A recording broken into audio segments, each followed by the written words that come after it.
Only through me can you achieve a power greater than any Jedi. Learn to know the dark side of the Force, and you will be able to save your wife.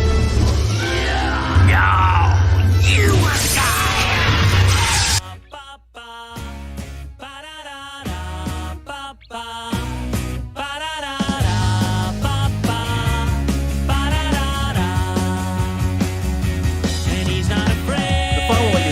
Story analysis. If you haven't seen this movie, you might want to before watching and or listening to this review. Watching, yeah, wow, it's gonna be a long one tonight. Welcome everybody. Thanks a lot for joining me for another requested Rewind Unscripted.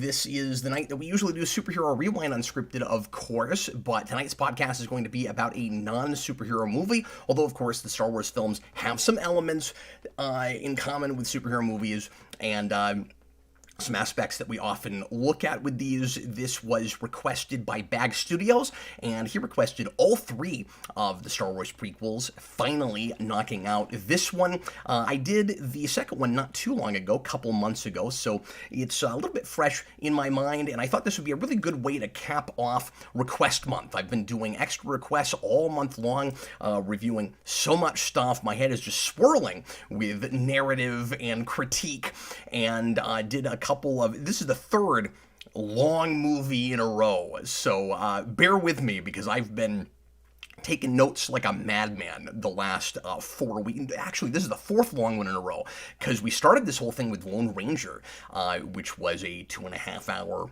plus movie, and then the next film was 2.5, 220. Last week, Donnie Darko was that long. So yeah, another 2.5 hour to 220 movie. Anyway, So, yeah, I'm going to do my level best to not repeat myself too much from last time, but this will be very much an extension of the Attack of the Clones review, of course. We'll be revisiting a lot of the same themes and ideas, and a lot of the same issues that I had with that, of course, continue into this.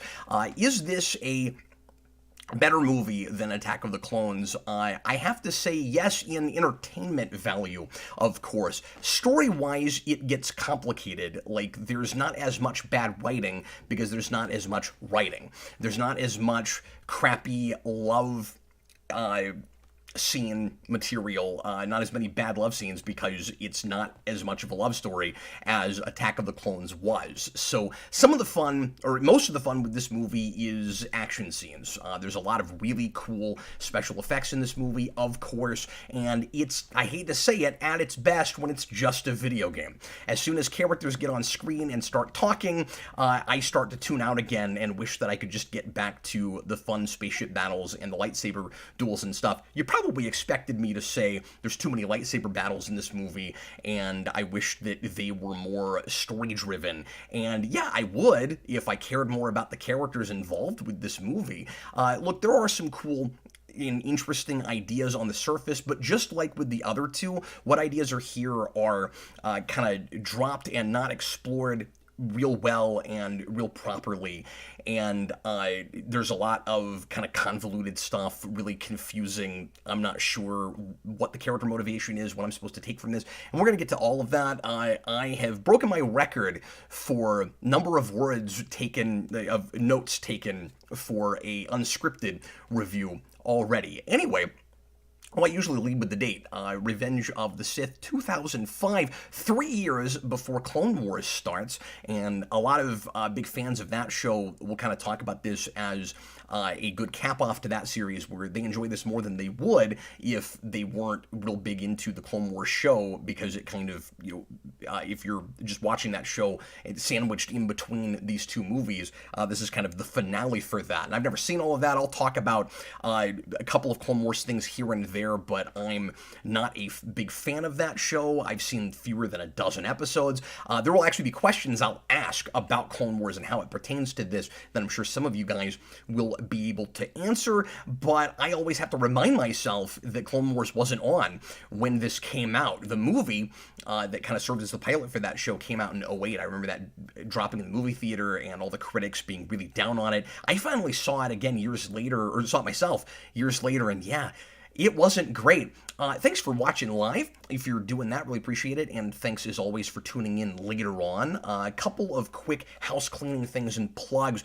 First of all, I want to mention that we are going to start getting Superhero Rewind back on, and I haven't decided yet if I'm going to post these episodes there also. I may. I'm leaning toward that right now. But anyway, we're going to start getting the show back on the podcast feed, back in Anchor and Spotify really shortly. I've got my son working on that right now. He's going to be doing some intern material for me, and a couple of other announcements will come this week because of stuff that he and I are working on together. But I wanted to mention that you'll be able to start listening to the podcast again soon. All of the episodes up through about 5 or 6 months ago are currently available, including everything scripted going all the way back. So if you prefer to just listen to this and you don't want to have to look at my face, there's not a lot visual that goes on here, but it is a live video stream, so I do stream video, but it's mostly an audio show, despite the fact that I did a video intro kind of teaser for this episode. Those won't be in the podcast, most of them, so if you want to see what kind of silly thing I lead in with, you'll certainly want to watch, of course. Superhero Rewind t-shirts and other Geekvolution t-shirts and other swag are available on TeePublic. Link is in the description. And as always, if you want to support the show, patreon.com/Geekvolution. That's where you can support all the stuff that we do here on Geekvolution, and you can become a Superhero Rewind producer at the $10 tier, where you can discuss superhero stuff with me on Discord and join me and the other producers monthly to chat about superhero movies and sometimes even watch them. And the $5 tier allows you to put in tweet-linked reviews, and we have a bunch of those for this movie. So we'll go ahead and get right into it. Robert Wild put in a $2 super chat. I'll go ahead and read that just so that it's not an hour before I get to it, but then I'm going to kind of sparingly interact with the audience until I've gotten a lot of my ideas out, or at least until I hit the like good stuff, bad stuff part of my notes, I guess, because if you guys watch the show regularly, you'll know that I'd love to get the major stuff out of the way in the first 20-30 minutes, and I'm terrible at that. I'm just too in-depth. So anyway, Robert Wild, $2 super chat. It's flawed, but I like it. My favorite Star Wars prequel. That's actually a really good segue into my kind of introduction notes for this. I've got not a food metaphor, but something akin to a food metaphor for this movie. Star Wars Episode 3, Revenge of the Sith, we used to make a big deal out of the episode numbers, and then when you get to the Disney sequels, they kind of unceremoniously dropped those. Like, they technically are episode 7, 8, 9, but it was like, nobody refers to them as episode 7, Force Awakens, but it was still a big deal with the prequels. We finally got 1, 2, and 3. So Revenge of the Sith is, to me, like being dragged to a mediocre restaurant you barely tolerated the first 2 times you went. You're going now for the 3rd time, and you're pleasantly surprised. Not because it's good, but because they took the worst thing off the menu, and you'll never have to come here again because the place is closing tomorrow. And all the money at the place went into the decor. So I've said before with episode 1 and 2 that both of those movies feel really superfluous, especially once you get here. And I find myself wondering, I don't want to say you might not feel the same way, but I always wonder when I get to this movie why this wasn't more or less the trilogy, because everything that happens here is so rushed, and everything that matters to the original trilogy happens in this movie. That's not to say that there's nothing interesting in 1 and 2, but most of it's world-building stuff, not really character stuff. Those things, as I've always said, feel like back matter turned into narrative. We're dramatizing backstory as opposed to telling a story that takes place in the past about some characters that you know some things about what happens to them later. The movie is rushed, it's super contrived, and a lot of material is forced into a single film that really ought to be at least 2, if not 3. Like I said, I'm going to try not to repeat myself too much, but in case you didn't see the last review, I will say I always thought that the Clone Wars should really begin in the first movie. Maybe even whatever the Clone Wars is, whether it's like what happens here or something, in my opinion, more interesting, because I find everything about the setup for the Clone Wars. Again, I realize that people like this era, people like that TV show, but just the idea of what the clones are, not real interesting to me. You got robots fighting, droids fighting clones, and I always have to remind myself what little we know of the reason for the war seems to be happening. I mean, I get it. It's not important. It's just Palpatine doing machinations to manipulate the whole thing to happen. But from the Separatist perspective, like, what's the problem? What do they care about? Is it as boring as a trade dispute? Like, I don't care about that. It's supposed to at least feel like good guys and bad guys, even though there's more shades of gray here than there will be, by and large, in the original trilogy. But you've got you've got a whole bad guy section that I have to keep reminding myself, like, who's even part of that whole thing. So anyway, start with the Clone Wars. Let do kind of in medias res. Let Anakin already be a part of the Jedi Order, or see him get there in the first place, as opposed to going all the way back to when he's a little kid, and then let him be seduced by the dark side throughout. Start seeding that earlier. And sure, he can have something of a dark, tragic backstory. The slave thing could maybe work to some degree if only we understood what was so awful about that. I mean, I get it. Slavery is not cool, but he didn't seem to suffer very much. The darkest thing that happens is the way his mother is killed, and the way he's not able to get there in time. And the way he responds to that is understandable, but we need a little bit more than that, certainly, and going back farther. And then the second movie really should be him, in my mind. And I mean, I hate to rewrite things, but those first two movies are mulligans to me. There's no occasion for story. And so this isn't me rewriting the thing. This is me saying this movie really should be stretched into 3, because I don't think it would be stretched. I think it's the meat and potatoes. So then your second movie, I really always thought Anakin should become Darth Vader by the end of the movie, and then he's the villain for this film. But wouldn't it be nice to take our time killing the Jedi, Order 66, make that a lot more of a movie, let Vader do more of it instead of just killing the younglings, see the Empire and the Rebellion actually begin, see the start of all that, and not just generically, here's how these things get started, we see the familiar iconography, we get everybody to where they're supposed to go at the end of the thing, like we do with this, contriving everybody to the places where they have to be, even if their motivations wouldn't lead them there, or they don't have any real good reason, like in Yoda's case, to have to stop fighting. And then, flesh out what really went wrong with the Republic and the Jedi Council. It's more fun than the last two, again, because there's a lot more action, and you can see, in my mind, a lot more of the money on the screen, and a lot more care into, if not the story, at least the look and the individual action set pieces. When the guys that worked on this movie, because I listened to the producer and director commentary, and there were a couple of effects guys in that as well. It's the kind of commentary where a couple people are in a room together and a couple other people are in a different room together, and then Lucas is by himself, and it's all intercut back and forth, and I wish I could hear all of Lucas's, but anyway, I don't love those kind of commentaries, but that's what we got for this. I was about to say we've stopped making those, but we kind of stopped doing a lot of commentaries in general, which is, I'll take this over nothing.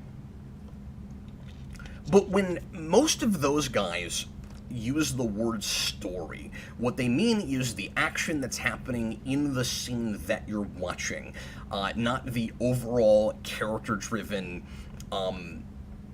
character arcs. A character who wants something and is trying to achieve it, has an opportunity for change, and all of that, at least superficially, happens in this, maybe somewhat more than superficially, and we'll talk about some of what Anakin is doing in this, because I think there are contradictions, but I think there's some interesting things about it, and I just don't think that George Lucas knows how to communicate what he's really trying to say on screen.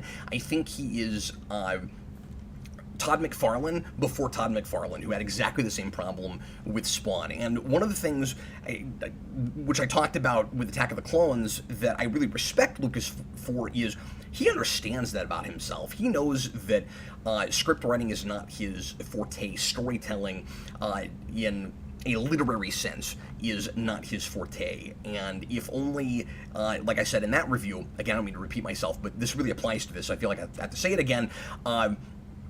If only he could have told a story that was more apt for visual storytelling. Would be really nice to see George Lucas showrun a cartoon show, and I don't say that to be belittling.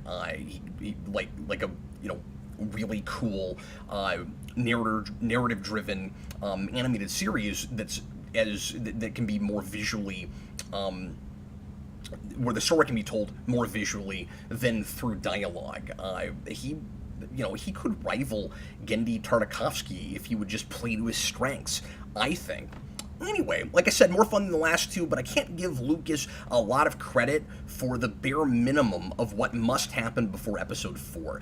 One of the things that I hear a lot of people say about this movie, and the reason it's the best of the three, and why they sometimes even they think it's a great movie, is, well, this is where all the important stuff happens. And yeah, but it's all shoehorned into one movie. It has to be there.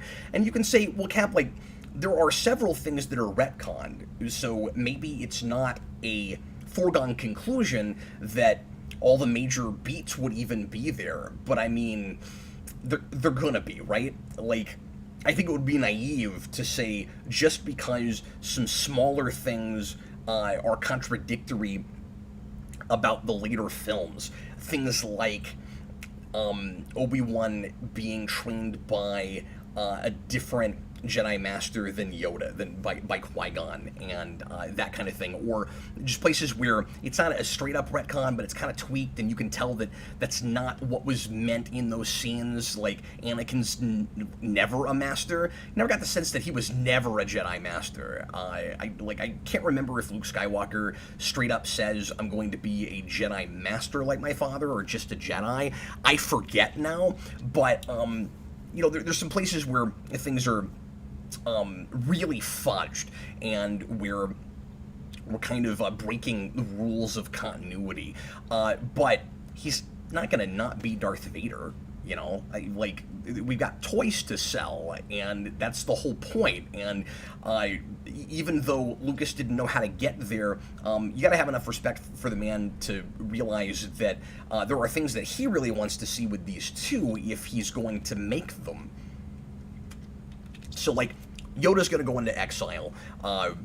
Obi-Wan is going to go to Tatooine. Like, the babies are going to be where they have to be when we see them as teenagers and adults in original trilogy. Like, or young adults, I guess I should say.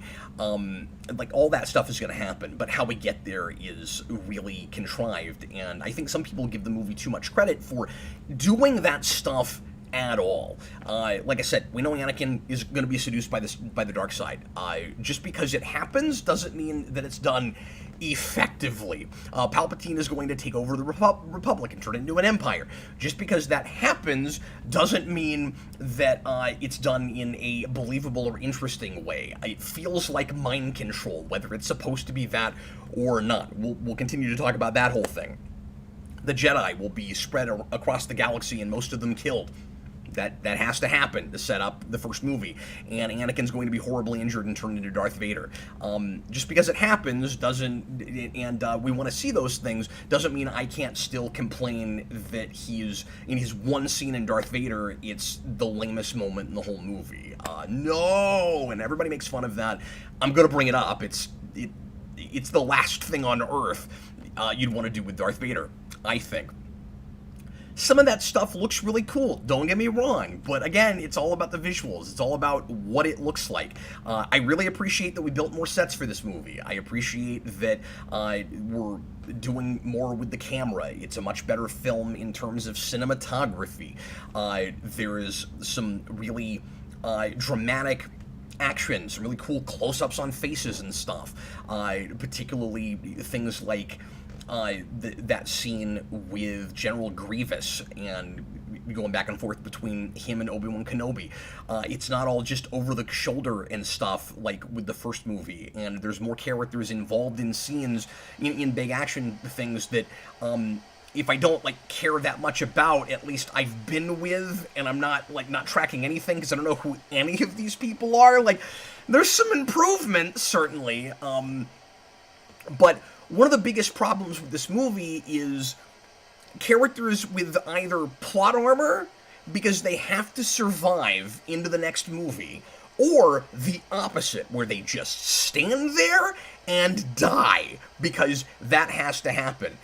Depending on the scene, you would think that Jedi are, like, absolutely godlike creatures that are almost omnipotent beings, or you'd wonder what the point of their training was, because they're not using it, and you'd think that they're incompetent and that they're about as durable as stormtroopers. So again, execution leaves a lot to be desired. This continues to be not a story set in the past, but Back Matter, like I said, turned into a movie. It doesn't play as a story unto itself. Too much of what happens isn't because of choices characters are narratively arriving to. They just have to happen, so they happen. And I get that, like, it feels too much like a story written by outline. There's nothing wrong with outlining a story, but you still have to write character-driven so that you can't see the outline in it, where we just force characters to do things because that's the math problem. And Lucas is making a movie like a math problem. You can hear that in his commentary, the way he talks about, like, well, we needed this scene because this character is supposed to be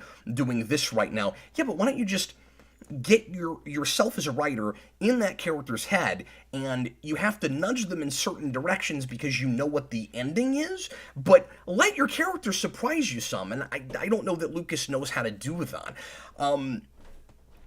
You do have to write to an outline to some degree because of all the stuff in the later movies, but you still have to, like I said, let the characters drive as much story as you can. And again, that doesn't stop Lucas from retconning some stuff anyway. I think, so I'd put it this way. Lucas should let himself make the movie more like he's a Sith and less like he's a Jedi. This is a place where you can let your passion drive you. It makes for better drama. You also, if you make any kinds of mistakes, they're not going to get anybody killed. So it's okay to mess things up at a first draft and change it later on. It's forcing puzzle pieces, it's bad detective work, it's like a private eye who works out the most contrived and unlikely explanation of how a crime occurred when everything suggests it must have been simpler, and with non-murky motivations that make sense. Again, effects are amazing, action is exciting. It's so bogged down, though, in innovation, because this thing is a lot about pushing envelopes of what can be done in a computer, of CGI and compositing and all of that. You can see these 6 bazillion man-hours that are on the screen, certainly, but is the story necessarily better for it? Wouldn't it be nice if all of that stuff was put toward a story that I was more involved and immersed in, and where I believed more of what was happening? There's so much, it's so bogged down in innovation, making every frame as complex and awe-inspiring as possible, that the story becomes secondary, and the actors end up weirdly sometimes being the least integrated part. Like, it would almost be better served if it was a 100% animated movie that we were trying to make look like a more or less real-life thing. The best stuff, besides crazy Palpatine, is made in a computer. Like I said with that commentary, Lucas and McCullum and the effects guys are talking a lot about what went into making not real things look real, but they don't realize the people involved don't feel real, at least to me, much of the time. Yes, it's melodrama, and let's not get away from the fact that this stuff, of course, is based on 1930s serials, and that it's a very heightened reality, and that the whole thing was originally made more for children than anything, and folks have, like Plinkett, made fun of all of the boring, like, politics and the all the discussions about trade disputes and all of that stuff, and some of the horrific imagery that happens in this movie. Some of that criticism, I think, is maybe going a little bit too far. I appreciate that the violence with this movie goes as far as it does by the end, while still being very Star Wars.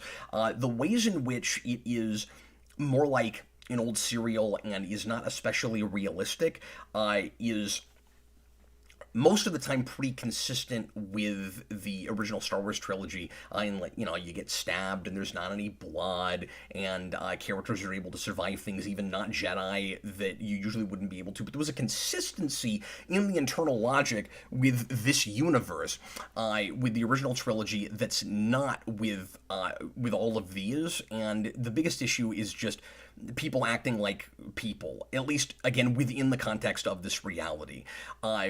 Too much, once again, characters, like actors, looking kind of clueless, saying stilted dialogue with whatever line reading Lucas is giving to them. When you look at behind the scenes, there's a lot of that, where Lucas is telling people not just what to say, but how to say it, and particularly Hayden Christiansen, and it really bogs his performance down and makes it a lot less of his performance and a lot more of him trying to second guess Lucas, like he's a college professor saying, no, you have to write your paper this way. It's got to be 5 paragraphs.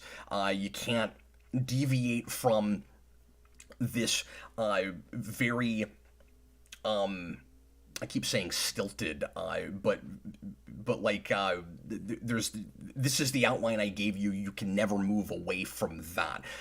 It's limiting, and it makes it difficult for him to come alive and create his own performance out of the material. And I get that different directors work differently, and some directors get really good performances knowing exactly what they want from their actors and treating them, for lack of a better word, less like actors and more like props, like anything else that would be used in the thing.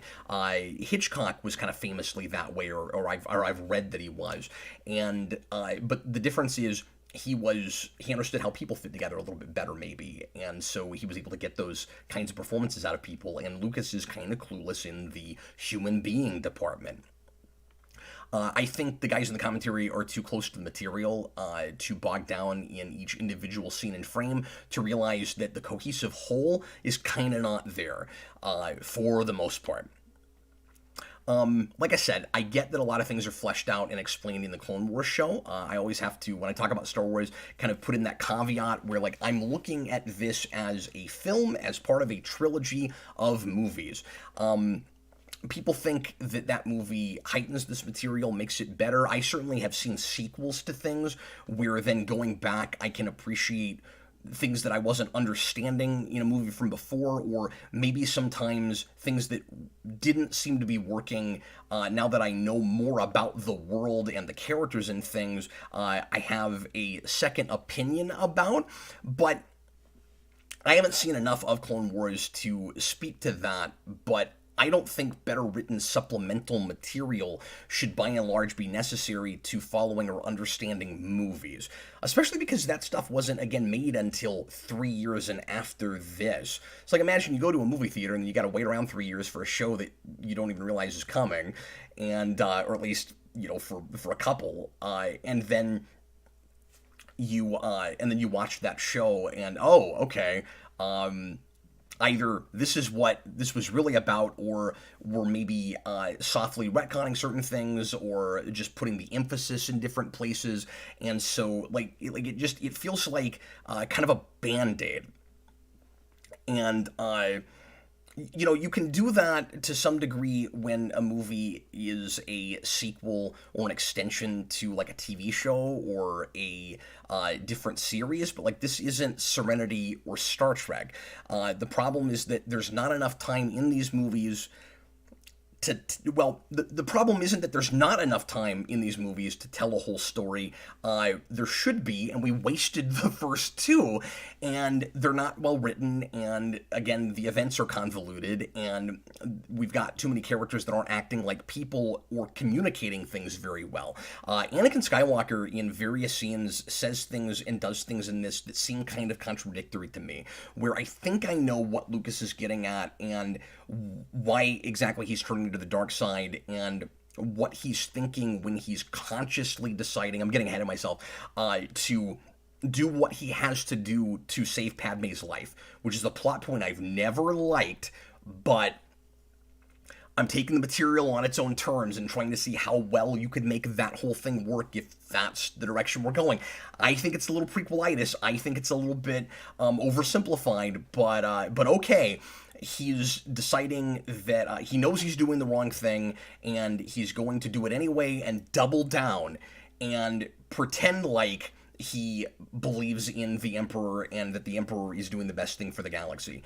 But there are some scenes that suggest that he really does believe in that stuff, and maybe the idea is supposed to be that he's being that his mind is being changed on it as he goes along, or he's so far gone that by the time he starts saying those things, he really does believe them. I'm not buying some of that. It feels contradictory in the moment. I'll get to more of those details a little bit later. Let's go ahead and get into themes. A lot of these are things that you've heard before, so I'm going to go through this very quickly. Same thing with character motivations, and then I'll just get right into good stuff, bad stuff. And I'll read a couple of super chats right after this section. So, here are our themes. You know what I'm going to say. We've got power corrupting.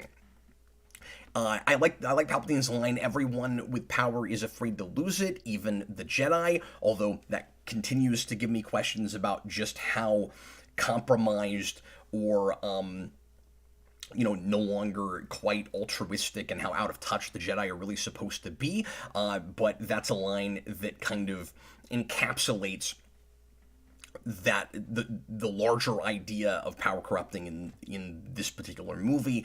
Playing God, free will versus predestination is kind of a big thing through Star Wars, but particularly with Anakin Skywalker. Corruption blinds people and makes it easy for a dictator to come to power without force. That's talked about a lot. We don't see enough interaction with Palpatine and the Senate and other people in power. There are some scenes that were cut, and there may have been even more stuff than was put on the DVD, but there's no fewer than 3 deleted scenes showing kind of the infancy of the rebellion with Bail Organa and Mon Mothma and Padme, and those are, weirdly, some of the better written scenes in the movie, and it sucks they're taken out. And again, I'm getting ahead of myself. I've got notes about this later. Why does Padme lose every scene that makes her feel like her own person? That drives me crazy. Everything where she gets to be like her own strong-willed individual with her own ideology. This is not just about like being a strong female character, protagonist, however you like, because she's not exactly the protagonist, especially in this movie, but that versus being a damsel in distress or just being the love interest. But it's about, that's in there, but it's about how Episode 1 famously had a very difficult time drawing its characters, and we didn't know what anybody was about, and Padme was just a blank slate. She wasn't really about anything. She's a queen, she's a good guy, she doesn't like that her people are apparently dying, even though we never see any of that happen. And then you get in the second movie, and if you see the deleted scene, you'll see how passionate she really is about democracy, and she has some lines about it here and there, but she's proactively in that doing things and refusing to do things because she, before anybody else, can see what's happening with the Republic and how it's crumbling and how close we are to getting to an empire. And she is a proto Leia in all the right ways. It doesn't feel like we're just doing Leia again, and it actually doesn't feel like prequelitis to me. She feels like her own person. And we do that with her here too. All those scenes are cut. Anyway, it's about controlling your feelings versus letting your feelings control you, because it's Star Wars, and because that's the kind of parable of Star Wars. It's about the power that passion gives, but at what cost?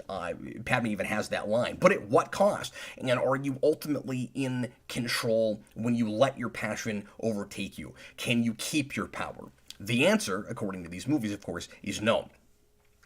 What would a man do for his family? There's weirdly a little bit of a Walter White thing going on with Anakin Skywalker consciously choosing to go down the dark path for the perceived greater good, so doing the wrong things for the right reasons, and justify the means. It is the start of a redemption arc, because we know where all of this is going, and ultimately that Anakin has good in him. We don't need Padme to tell us that. We know that. I'm not even saying that I really have that big of a problem with her saying that at the end, but we know that's where all of this is going. No matter how many terrible things he does, he still, at the end of the day, is going to buy episode 6, because nothing can change that. I guess a special edition could change that, but that never happened. But at the end of the day, he's going to fulfill the prophecy by killing the Emperor. Spoilers! That does happen in Return of the Jedi. Apathy and complacency dulling leaders who have been in charge too long. Question mark. And that was a big question mark in the last review in Attack of the Clones. It continues to be very muddled here. Loyalty to a leader versus loyalty to a government or system or set of principles. Oh, you know what? I have another little section I wrote here, and I'll go ahead and point this out now before I read a couple of super chats. Thanks so very much. And as always, if there's stuff that I'm not talking about that you want to see me deal with, or you have your own opinions to express, leave comments and leave super chats, and I will guarantee, of course, that I'll read all of the super chats. Obvious symbolism. And some of this I like okay, and some of it is too heavy-handed, but I lumped all of this in obvious symbolism. Like, if you didn't pick up on this, you're probably not paying that close of attention. I think all of this is pretty clear.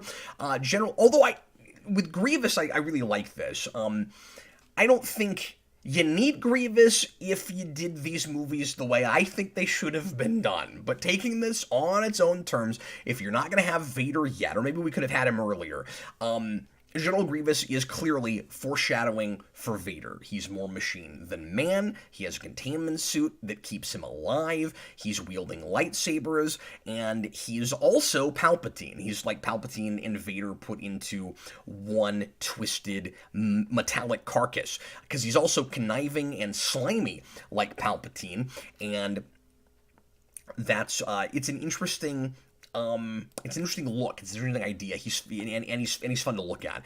But anyway, that's the obvious symbolism with General Grievous, and then the Yoda and Palpatine fight at the end is literally destroying democracy. I like that one too. I like that we've got those guys fighting in the big Senate room. I like this for lots of reasons, and some of it is because of my frustrations with the other movies. So I'm not saying I like it ironically, but it's having fun in a way that I wish the other movies had been allowed to do. And isn't it weird, by the way, that the movie where we get to the darkest possible point is, because it has to happen before you get to episode 4, is also the more fun movie, and it's the movie where the humor is best integrated, and it's the movie with characters that are actually allowed to enjoy themselves a little bit. It's a movie that lets its main character smile more than one time in the whole movie. Actually, both of them, Anakin and Obi-Wan. Obi-Wan is getting closer and closer to the Alec Guinness version. That's a thing that Lucas points out in his commentary, and not a thing that I really thought that much about. Like, he looks more like him in this movie, but Lucas says that Ewan McGregor was doing his best in each movie to inch closer and closer to that, and that's kind of cool. His performance is most people's favorite thing about this movie. It's definitely up there for me as well. Well, that or Palpatine being a crazy person, and of course we'll talk about crazy Palpatine, but you've got the Senate scene where Yoda, who I don't like as an action hero, but again, we did that in Attack of the Clones, you're going to expect that here. There's some things that you just have to put up with, because if you decide to pull back into that driveway, you're going to have to deal with the fact that it's a steep hill. You know that? You knew that the last time you had to push your gas pedal and mess with your clutch real hard because, for whatever reason in this metaphor, we're driving a stick shift car. And so you would be an idiot if you were complaining that much about driving back into that driveway. You knew what you were getting yourself into. Anyway, I don't know where that metaphor came from. Anyway, so you got Yoda and Sidious, and they're throwing the big Senate seats all over the place, the giant round chairs. And I always thought that it's certainly a big round room, as Wolverine would say. I always thought that set looked really cool, but it's like, because it is going to be the most boring scenes, or the most boring scenes are going to happen there.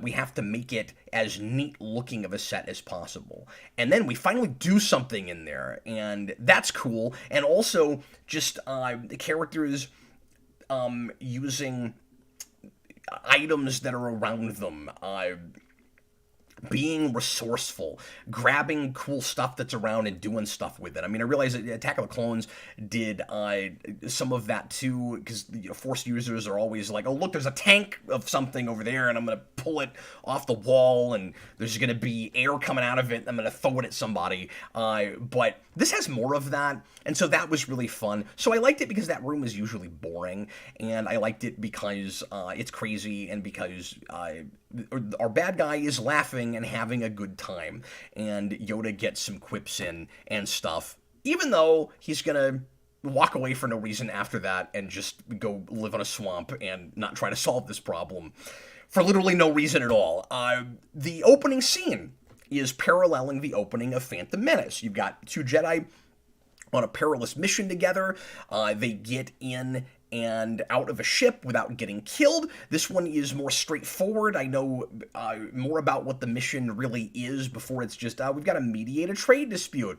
I don't really understand the situation. Here it's rescue the Chancellor. Okay, now we're in real Star Wars territory, right? First movie, we got to go rescue a princess. This movie, we got to rescue the Chancellor. And it's kind of fun because the Chancellor is ultimately the bad guy. And we all know that, but these guys don't, because they're made to be really stupid and not allowed to know a thing that is really pretty clearly obvious to the rest of us. Even if we had not been shown it and it was, a lot of shots in other movies pushing on Palpatine, like, look, he's the bad guy, and also because, he's Palpatine, we've seen that guy before in the other movies. If you watch those first, which you should, because watching these before those, I don't care what Lucas says, does not make sense. But anyway, so, like I said, this is more straightforward. It also has Destroyer and battle droids. There's kind of this nostalgic callback to Episode 1 thing happening with the opening. It's a little bit like Rises does with some scenes in Begins, where it's like we've come full circle. We're trying to make this a real trilogy, and so there's some fun nostalgic things, like we got to have the battle droids get some Rogers in one more time, but we're evolving things, transitioning things into the world of A New Hope. And one thing I think Lucas does a really good job of, because he's a visual guy and he's a visual storyteller, and he really cares about the details of world building, is he gave us a world in Episode 1 that didn't really look like Star Wars. You could kind of see it, and when you go to Tatooine, there's some familiar things, but you're like, this doesn't look or feel like Star Wars. How do you get from there to Episode 4? And he does a really good job of transitioning us visually from one thing to the next thing. And also, that helps a lot of the major iconography, the nostalgic stuff from the other movies, from the original trilogy in this, feel a lot less like just fan service for the sake of fan service, because it feels like he kind of earned it getting there. So that's a big thing I'll give him. I've always really appreciated that about this movie.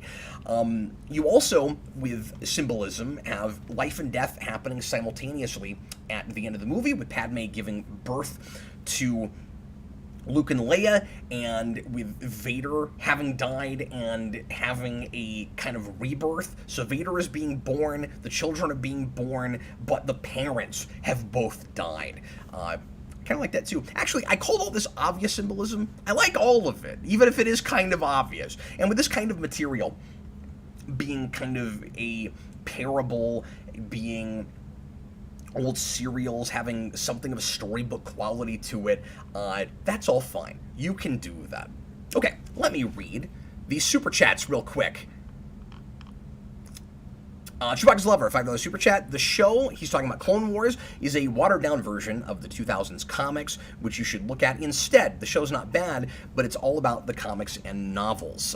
I would be very surprised if I didn't agree with you if I end up doing that, because the few episodes I've seen of the Clone Wars show, just most of it doesn't really feel for me, and it's like I grew up in the wrong era.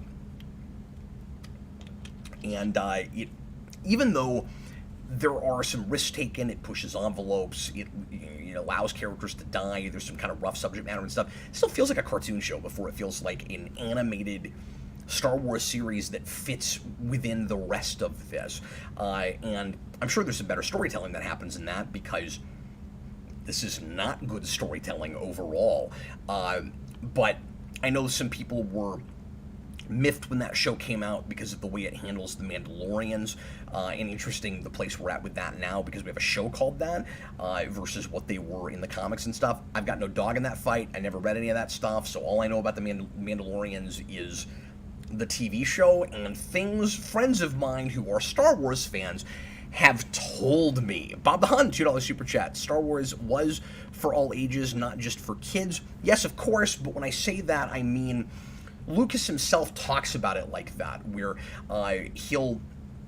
when people criticize C-3PO or Jar Jar Binks, things like that, when they criticize him for putting humor in sometimes tense scenes or breaking up big action scenes with humor and stuff, when they criticize him for slapstick and stuff, he reminds them that he's making these for kids in the sense that he was a kid when those serials came out, and he's trying to do what he would have been entertained by at that time. Whether it's effective with the prequels, whether you think it works, that's what he thinks he's doing, or what he wants to be doing, certainly. And so, and also, when people say, like, even the original trilogy, these are not really sophisticated stories. There's not enough nuance in the politics and things. There's a lot of stuff put in the background. He says, yes, that's on purpose. These things are made for children. It doesn't mean that adults can't enjoy them. It means that it's family fare. But he's thinking about the kids first, even though that could be argued when you look at these, because there's some strange choices that are made, if that's the point. Okay, let's get into character motivations. We're just kind of building on what we talked about last time. So Anakin in this, I'm going to read what I think the piece is telling us versus some of the inconsistency and where I'm not sure about it. I'll get into my own kind of internal argument and conflict about this myself a little bit later when we get into questions, and questions are going to be a lot of the show today. Anakin, I started the questions thing with Attack of the Clones, and now I'm doing it every episode because I'm having a lot of fun with that. I keep finding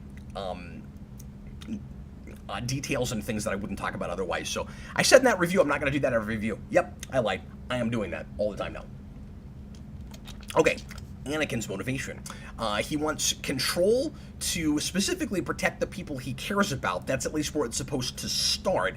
And he loses faith in democracy and in the Jedi way because they don't seem effective at what he thinks is important. And that leads to a thirst for power, or at least it's supposed to, where it becomes more about his control and ruling because he knows he can and thinks he deserves it, maybe more ultimately than because he thinks he can right wrongs and fix the galaxy. He becomes conflicted about the difference between being selfless and being self-serving. It's, like I said, hard to tell how linked his hunger for power and his desperation to save Padme are, but that's supposed to be linked, and I'll talk later about a way I think the same story could have more or less been told, but those things could have been blended a lot more seamlessly. Because sometimes it feels like it's one, and sometimes it feels like it's the other. Palpatine just wants power. He is 2D evil incarnate and manipulates people by pretending to have their best interests at heart. Now, is there any truth when he says that, you know, once again the Sith will rule the galaxy, and that once again we'll have peace? I don't think that's his primary motivation. It feels like an excuse or an easy rationalization to get other people on board with him, and because it sounds good, and because he has delusions of grandeur, and so if he can make people think that he makes their lives better, all the better for it, because that makes him feel really good about himself. But he doesn't really care about that, I don't think. We also don't get anything about his background, where he comes from in any of these movies, and he is a representation of the dark side and what the Sith mean before he's a fully fleshed out character with any kind of layers or nuance. Obi-Wan, and of course, Star Wars characters generally are more or less archetypes anyway, but some of them are more drawn than others, and of course, you get your original kind of trifecta with Luke and Han and Leia, and you can certainly point to the archetypes of who those characters are, but they each have strengths and weaknesses in their personalities. They do feel like fully fleshed out people inside of a parable or a storybook or a myth, whatever you like. Obi-Wan believes in the Jedi Order and never wavers on its commitment to justice, even if maybe he's got places where he ought to, and it's not enough about his naivety. If he is naive, and if some of those things really are happening, I remain unsure about that. And Padme, like I said earlier, and some of this comes from deleted scenes, but enough of it is in the movie. Like, we're told about it more than we're shown it, and the scenes where we're shown it are gone. She can see the Republic transforming into the Empire and resists Anakin's clouded judgment. His evolving belief that maybe somebody should have all the power in order to stop corruption. And he starts to think that's what justice is. She believes everyone should have a voice, not that what she wants is good for everyone, like Anakin does.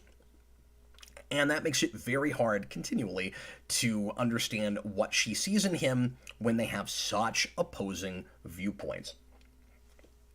Schmack's Lover, another $2 super chat. The first PG-13 Star Wars film, they were all PG before this, and fair enough, understandably so. I think Lucas does a good job of being as reserved as he should be, and for pushing the envelope and not being as reserved when that is necessary as well. I don't love how we get to Vader and Anakin getting burned alive and all of that. I don't even know if I can call it the most contrived thing in the movie, but it's pretty contrived, and yet it's out of context. It's the look that I would want. It's what that should look like. Anakin gruesomely on fire and screaming at Obi-Wan and all of that. Again, I like how heightened it continues to be. That, like, it's pretty grotesque, and yet in real life it would be worse. You know, so we're still within the parameters of, even though you never would have seen that in the original trilogy. I mean, we pushed, you know, there's violence in those movies. There's rough, scary stuff that happens in that, in those. Like, people get their limbs cut off. Maybe not as often as in these, because that's a big Star Wars thing now, so we gotta constantly cut people's limbs off. Like, is it Mace Windu that gets his hands cut off before he gets thrown out the window? That happens to somebody, I forget. Speaking of that, real quick. When my son, Jason, was 4 or 5, and was trying to get into Star Wars, he used to think Mace Windu's name was Mace Window. And I wonder if other kids had that too. And I think it's really funny that he dies being thrown out a window when my kid thought his name was Window. Okay, here is a list of a few things that where the movie is really erring on the side of prequelitis. So these are the prequelitis crimes, I'll say. I talked about this with Attack of the Clones. I don't know if I had a list of it, but I broke them down here. So Anakin, what I have, like 6 or 7 of these, Anakin isn't allowed to be a master, to give him unneeded extra animosity against the Jedi Council. We're overcompensating with his origin. Can't just be a great Jedi Master as we all imagine. We've got to make that kind of convoluted. Lightning transforming Palpatine. You got to have an origin for that monster face. And you could say, well, but Cap, like, when he gets there, he's got this crazy makeup. He's got this nutso monster face. How did he get that? But it feels really forced. Like, if... And it's happening because of the Force.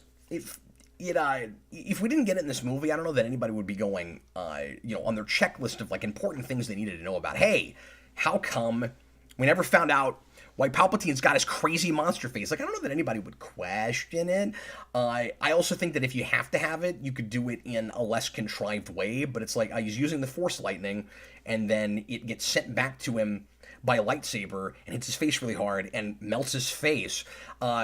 It's the only bad thing that really happens to him in the whole movie, so it feels like it's there just because it has to be there, and it's really convenient timing, because he's going to look like the Emperor that we all know seconds before Anakin becomes Vader and pledges himself to him, so that you can have the iconography of this is, I mean, he's not wearing the suit yet, I get that with Vader, but it's like, here's Vader, here's the Emperor, he's got to look like that, he's got to be doing this voice before, well, and actually a really deeper and crazier voice that he never does in the rest of the movie. I don't know why we did that. It sounds cool, but I don't know why it's in just that scene. Anyway, that's the thing I would call prequelitis. Anakin can't be seduced for power in a subtle and gradual way just because he's so powerful and it's easy to use his abilities to solve problems. And maybe because he has a lot of hidden rage because of his slave background. I don't mind that being part of it. I get that somebody like Anakin, to buy that they would turn to the dark side after being indoctrinated into the Jedi Order faith, however you like it. It would take more for him to turn potentially than it might somebody like Luke Skywalker. And of course, obviously Luke doesn't turn, but like, I can see why he would need a darker background and why Lucas went there. But here it's simplified as a deal with the devil to save his wife, almost like a Spawn Wanda thing, Malbolgia thing. It really feels to be oversimplified and convoluted at the same time. And like I said, I'm taking it on its own terms. I think you can tell even that story a lot better actually, than it is here. Me personally, I really balked at that in the theater, and it took me out, and it was really hard to appreciate and enjoy the rest of the movie. It felt like a teen drama TV move to me, or like a teen book series sort of move. The Jedi are taken out too easily, and Vader only kills the younglings. That of course is an infamous thing with this movie that drives everybody crazy. One of the big problems with it, and that makes it feel so contrived and gives it some prequelitis, is it doesn't feel like Palpatine really needs Vader. And it seems like and I've got lots of questions about it that we'll get to, but it seems like he only does a lot of what he does now because he's gotten Anakin to turn to his side, because he's decided that Anakin should be his protege. And then he just has him go kill the Separatists, which doesn't look that hard after Grievous is dead. And he has him kill children, which doesn't look that hard because they're children and they don't really know how to use the Force that well yet. And it seems like kind of anybody could have done that. I don't know why Sidious doesn't do some more of his own dirty work. But anyway, and then Yoda just gives up when he's pretty close to beating Palpatine at the end, goes into exile because that's just what he's supposed to do. We talked about that a little bit. And finally, Anakin getting burned up has to be the most impossibly spectacular, over-the-top, elaborate thing possible. Everything's just too overstated because of the popularity of the series and of these characters. Chewbacca's Lover, $5 super chat. This was a big deal at the time. There was debate about whether parents should take their kids to see it. There was even a newspaper talking about it. I mean, there were probably lots of articles written about that. Yeah, I remember that. Certainly. And my response to that was always, I mean, what do you expect? I hate saying it like this, but like, it's the dark one. This is where your hero turns to the dark side.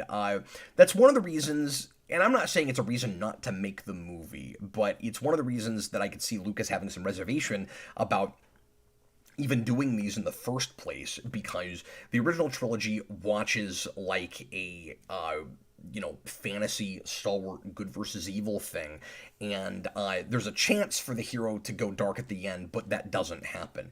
And at the end of the day, when you take all of it together, of course, the idea is supposed to be that good always ends up working out, even if it takes a while, and our hero has a tragic fall and then a redemption finally by the end, is the overarching idea. But you'd have to wait 3 more movies before you found that out if you watched these in order, and if they actually originally came out that way. And so this would not have been the place to start, even if Lucas necessarily, you couldn't have done it back then anyway. Like, let's say, for the sake of argument, that Lucas already has outlines for 1, 2, and 3 before he even makes 4. There's a lot of debate about how much of this he even had in the back of his mind, much less notes and things. But he had some stuff. I think there's evidence for it. I haven't looked into that material in a long time. SF Debris did a whole series about it that is interesting, and you should watch that if you're interested in the history of Star Wars.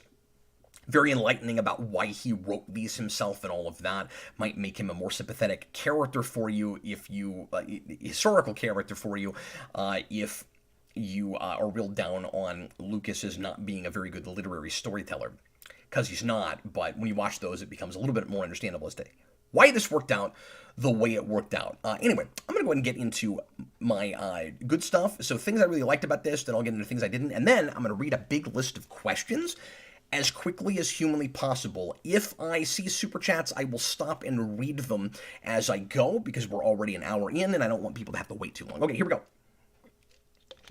Tonally, this is the closest of the prequels to the original Star Wars movie. The sense of adventure is a lot more intact, and if the stories were better written, and if I had a better sense of what I was supposed to get from a lot of elements, because again, the communication is just not there, I might appreciate a series that is more about the politics and the shades of gray of it, and then it transforms into an adventure series. Ian McDermott's over-the-top Power Rangers villain performance is wonderful. I also really like the contrast between his Palpatine deception and his real persona as Sidious. He doesn't take the material too seriously. You also have to give Lucas credit for letting him go wild with it. Does he go too far sometimes for the material? Yes, but because a lot of things about the story is not working for me, I'm fine with it. And a lot of people feel that way, I think. He helps elevate it past the emotionless, sanitized material we've had before, where everybody is a plank of wood. So he's not boring, and I think somehow he makes other characters feel a little bit less like planks of wood when he's in scenes with them.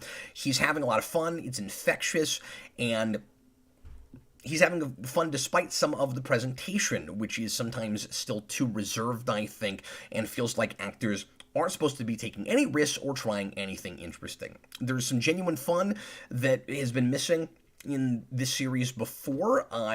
Episode 2 had some forced slapstick, so there were moments where we just stopped everything to watch C-3PO and R2-D2 do silly things, and really, again, in really elaborate sequences where it felt like we were just trying too hard. And the comedy here with particularly R2-D2 I think is better integrated than that stuff. The movie kind of loses me in the third act, but it's actually an enjoyable watch up to that point. And there's some fun stuff in the third act, obviously, of course, too, like the Palpatine stuff, despite sloppy character work. I mentioned that I like the transition from the Clone Wars era to the original trilogy. The space battles are really solid in this one and really fun to watch, even if I don't care at all about what's happening. The camera work is interesting. There are a lot of places where I feel like I'm watching somebody play a video game that I wouldn't play because I'm not good at video games. And then it starts to get into the character stuff, and I wish I could just keep watching the video game, which is a testament to the stuff that really works in this movie. The score, and I don't mean to be disingenuous when I say, well, the effects are good and the score is good. There's some character stuff and story stuff here and there that I like too that I'll bring up. But of course, John Williams, you're not going to go wrong with his score, and I particularly appreciate the theme during the Mustafar fight, which just sticks with me every time I watch this movie. And I think it's Maybe my favorite of the like fight themes or darker themes next to Duel of the Fates, which is back here again and not where I would have put it. Weirdly, like, or am I remembering this incorrectly? I don't think Duel of the Fates is played at all because it's the theme that I'm talking about, the newer one in the Mustafar fight. I don't think we get Duel of Fates there at all. It's earlier, and I would have brought that. Well, I say that, but I really like that theme. If it weren't for that, for the melody that's going on there, the music in that scene, I would say use some Duel of the Fates, even if it's not through the whole fight. I mean, you got 15 minutes or whatever it is. It's not that long. But during the big lava fight, I would have used a little bit of Duel of the Fates because even though I always thought of that as Darth Maul's theme before anything, there's then precedent set in Attack of the Clones where it's back, so it would have been weird if it wasn't in this movie at all. And we're using it in that movie with just Anakin riding a speeder, I think, after he's killed some sand people. I think that's where it is, where it's like, now he's going dark. Ba-na-na-na-na-na. Okay, so if we're going to use that to say Anakin is going dark and he's becoming closer to the new Darth Maul, which just straight up happens here, of course, because he's going to be the new apprentice to Palpatine, then maybe when you have a thing that's all about fate, where he is, pushing against his fate or accepting his dark fate, so that he can then transition into the positive part of the prophecy. However you want to read all of that, I don't know. That scene has a lot to do with fate, and they're dueling, so I can see using it there. I forget where it is, but I remember it feeling a little bit out of place. Anakin and Obi-Wan do seem like they've been together, they've been at this together longer, and like they have some actual affection for each other. Unlike the first movie where that's talked about, it's paid lip service to, it still is a little bit in this. People complain about that opening sequence and how it's 20 minutes long. It was almost an hour long. They took a bunch out of that. But one thing I do appreciate about that being as long as it is it gives us some downtime so that those guys can seem like they actually are friends. It's too little too late because it watches like, okay, it feels like somebody waiting until the morning of that the paper is due to get the assignment in. It's like, well, you had all last movie to do this, but instead you had Anakin just whine about things constantly and Obi-Wan lecturing at him a lot, and why don't you just put them in some adventures where they're enjoying each other's company and having some fun banter and stuff and saving each other's lives or whatever. How about we see any of the 10 times as Anakin says that he saved Obi-Wan's hide, like in the movies. But when he says this is where the fun begins, it actually kind of gets fun, and I do appreciate that. The silly stuff is better in this movie than in the last movie. Things like buzz droids, like, they're weird. I don't see how it's effective to, I don't see how it's any more effective to take ships out by sending robots that crawl all over the ship and then just, like, rip apart droids than it is to just aim a missile at the droid itself. But it's fun, and I enjoy it on a, more adventure movie kind of cartoonish level. And again, these are supposed to be that a little bit, so that's fine. I like that. Ewan McGregor's performance, as I said earlier, he's got some fun quips that are sometimes worthy of the original trilogy, which I can't say very much about the two movies before that. Don't worry, we are still flying half a ship, I like. Another happy landing seems like something he would say. I think it's weird to say that after you've taken out a tower that probably killed a bunch of people, but, whatever. Collateral damage. We're not really paying attention to that. General Grievous's design is great. The way he moves, I like his voice. When I first saw that, I felt like he didn't really feel like a Star Wars villain. I guess I've just kind of warmed up to it and gotten used to that, and it feels like a thing that might exist in the prequels in the Clone War era, before I would see it in original trilogy or beyond, and it feels like part of the transition, so I like that. I like that Anakin does something genuinely difficult and heroic to open the movie before he becomes Vader. Even though he kills Dooku unarmed, I do like that he's got some, actual heroics at the beginning. I like that Anakin doesn't keep Padme in the dark about his premonition when it looks like he's going to treat her like she can't handle it. He's a little bit more mature in that moment anyway than he has been, and it's not creating unwarranted drama. Now, later on, he's going to backpedal on that, and he's going to stop telling her anything.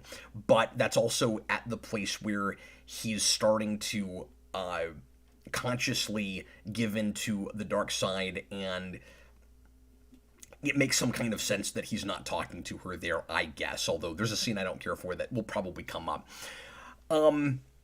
There is a real dramatic situation in Anakin and Obi-Wan being at odds over their loyalties and worldviews. Anakin wants to trust Palpatine because he's his friend and mentor. Obi-Wan and the Council are suspicious of him because he's acting like a dictator.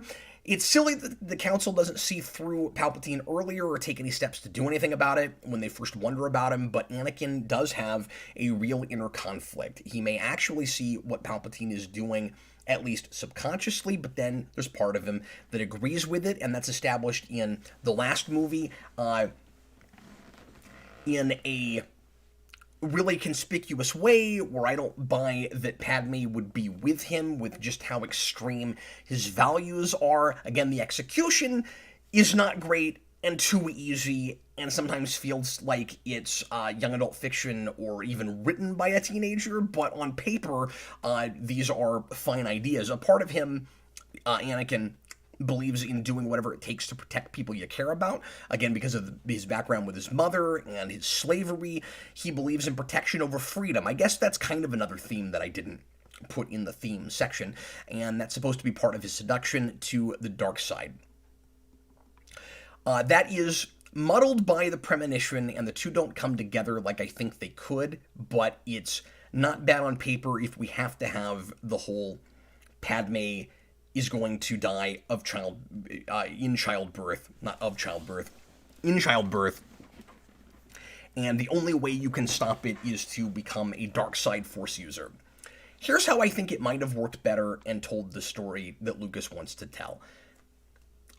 For folks that are thinking, but Cap, that's already in there. Yes, but I'm not buying enough of it. And when I get into questions, I'll talk about why some. But here's a way that it could have been as much about the ideology and the emotional stuff blended together. Not the only way to do it, and again, I don't want to rewrite the story, but here's a notion I had last night, and I wrote it down, so I'll share it with you. Let's have Anakin reveal he's married to Padme and she's going to die. Have a point where we're actually communicating things to the Council, or they find out about it somehow. It's really weird how much of the Council never knows that Anakin and Padme are married, and that she's going to die. He asked the Council why he shouldn't use... This is what I think maybe should happen, or this is an idea. So he asked the Council, hey, why can't I use the dark side to save her? She's my wife.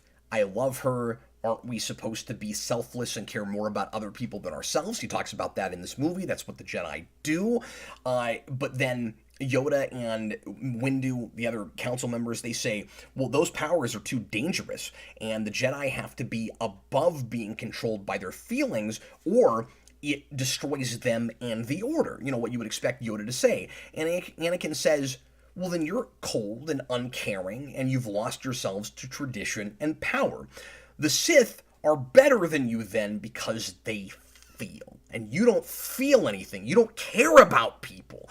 Palpatine should rule, Anakin would then say, because there's blood coursing through his veins, and he's cut through bureaucracy by using his feelings, not just being mindful of them. So maybe his dictatorship is what we need. It could be, like I said, more ideological and emotional at the same time. As it is, it feels like an easy contrivance to make the turn happen, because we haven't been building to it well enough. We've got, again, lip service. We've got a couple of moments. Yes, when he kills the Sand People in the last movie, that's very telling. I also thought that with where we had gotten to that point, that felt kind of rushed and forced. I also think we should do more with the premonitions. Like, I usually don't like relying too much on dream sequences, but I kind of think with Anakin's ability, he should maybe have more of them, and we should deal more with the premonitions. My idea would also parallel Luke's dilemma about saving his friends versus finishing his training at the end of Empire. Anyway, that's an idea. Tell me what you think about it. I love the variety of alien locales in this movie. Every planet is unique. A lot of them are pretty interesting. I especially like the one with bone structures everywhere, that planet where Grievous is. I like that Anakin tries to take down Palpatine and then immediately goes to Windu when he finds out Palpatine is a Sith. He's conflicted. He's not suddenly turned, at least not yet. When he does turn, it also does kind of feel sudden in the moment. Although on this viewing, I watched this 3 times this week because I watched the commentary also, and on the viewing where I was taking notes for this, I appreciated what Lucas was trying to do with this a little bit more, because there's that scene where he's in his head and he's going to very dark places that you can't see, and he's remembering, I don't know that we needed this in voiceover, but he's remembering Palpatine saying, you can use the dark side to save Padme's life, and he's going, I have decided that I'm going to turn Palpatine over, and I've already gone to Windu, and now I'm rethinking it. And I don't know if I can make myself do the right thing. And then he consciously says to himself, never mind, I'm going to do the wrong thing. And he gets up, and he goes to Palpatine. And I think when he walks into the room when Palpatine is about to kill Windu, when Windu's about to kill Palpatine, he's actually going there. Tell me if you think I'm wrong about this, because I don't know that's really clear, but because Lucas is not great about making motivation clear. But, and I think that this is a point where he could maybe even be talking to somebody about this finally. But the only thing I can take from the scene where he's lost in his own thoughts and he's in his head about it is, I've changed my mind, I'm going to do the wrong thing. And so when he walks in to see Palpatine, I think it's got to be to submit to him. And so when he kills, because before I thought, well, he goes there for whatever reason, I don't know why he's here, and then aren't we lucky that scene didn't get cut? Because I could have seen that getting cut, just where he's sitting there by himself. He, not talking to Padme. What I thought was going on was that he walks into that room, and then Palpatine kills Windu, and then after, he's cut his hands off, and he's like, okay, I'm in the thick of this now. I guess there's nothing I can do but bite the bullet and just go forward with Palpatine, even though I wasn't going to do that. So I thought it was too easy and rushed even in the moment, but the more I'm thinking about it, that must be what it is. I just think it could have been clearer. But anyway, I do really appreciate that he doesn't turn in the scene where Palpatine reveals to him that he's the Sith Lord. And then I was surprised to find when I listened to the commentary that that's actually what almost happened, and that would have been dreadful. That's what Lucas originally wrote. And it sounds like it wasn't just a first draft thing. It sounds like they were shooting the movie and they almost did that, and he rewrote it while they were filming. I think is maybe what happened. So that's really lucky. I like that Obi-Wan puts things into perspective and tells Anakin he's brought everything that's happening to him on himself. That also felt like what a wise Jedi Master would be saying in the original trilogy. You brought that on yourself. You've done that to you. I like Sidious during the Yoda fight, of course, is a lot of fun. I mentioned that already. I like how extreme Anakin's injuries are. The makeup job is good. It's tragic and memorable, even if I don't buy stuff about it. And Vader breathing for the first time is an undeniably cool shot. When he's laying down the side view of his mask. Okay, bad stuff. There is another. Let me go ahead and go back to Super Chats for a minute, because some more have popped up, and then I'll go to bad stuff. Thank you so much for your support this evening, folks, and thanks for spending some time with me as I prattle on about Revenge of the Sith. Chewbacca's Lover, $5 super chat. Killing the Separatists was Anakin's reward for having to kill the younglings and other stuff he doesn't want to do. At least that's what's accepted now. That's weird, because that's not at all how it played in the movie to me. And it's the first thing that Sidious tells him to do, if memory serves. Am I right about that? Where he says, like, go kill the Separatists. Like, I think that's his first mission. Or is he supposed to do that after he's killed the younglings? Is it like go to the temple and then go... Because I think he tells him a couple things in the scene. Now, what you're saying doesn't contradict the movie at all. That could just be more information that we get later about, Sidious's idea. Like his motivations, the reason he's doing that in that scene. But it's not a thing that I could have gotten from that scene. Bob Hun, $5 super chat. Anakin was already close with Palpatine and being disillusioned with the Jedi. Palpatine was a father figure for him who understands him better. That's what we're told, right? There's not enough of that in the previous film. You get a scene. There's, I think, another one that's cut out. So yeah, we're told that. It's talked about. I wish we could see it, because, again, it all just feels kind of thrown together and rushed by the time we get to this movie. Now, I can understand why he would be friends with Palpatine, but because he's already, because of his dark background, wondering if a dictatorship might be superior for lots of reasons to a republic, and he's conflicted about that. And I want to watch Palpatine gradually wear him down and get him to that place. And that's not what we have. And they don't have enough of a rapport and an on-screen chemistry.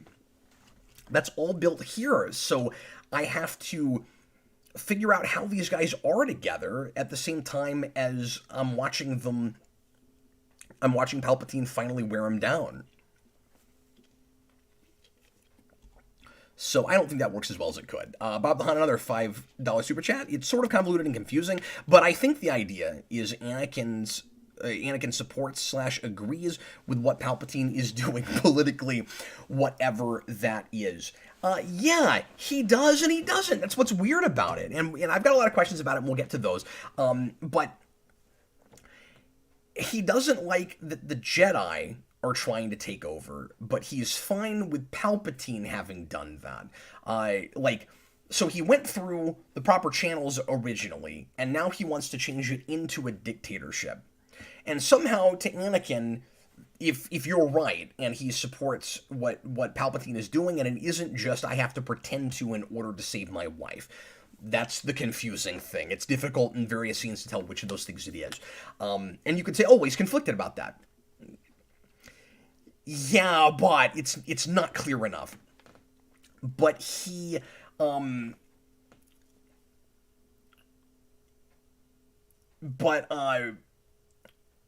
he thinks that it's bad, the Jedi, and like it's weird that he thinks this before there's reason to think it, and I'll get into that too.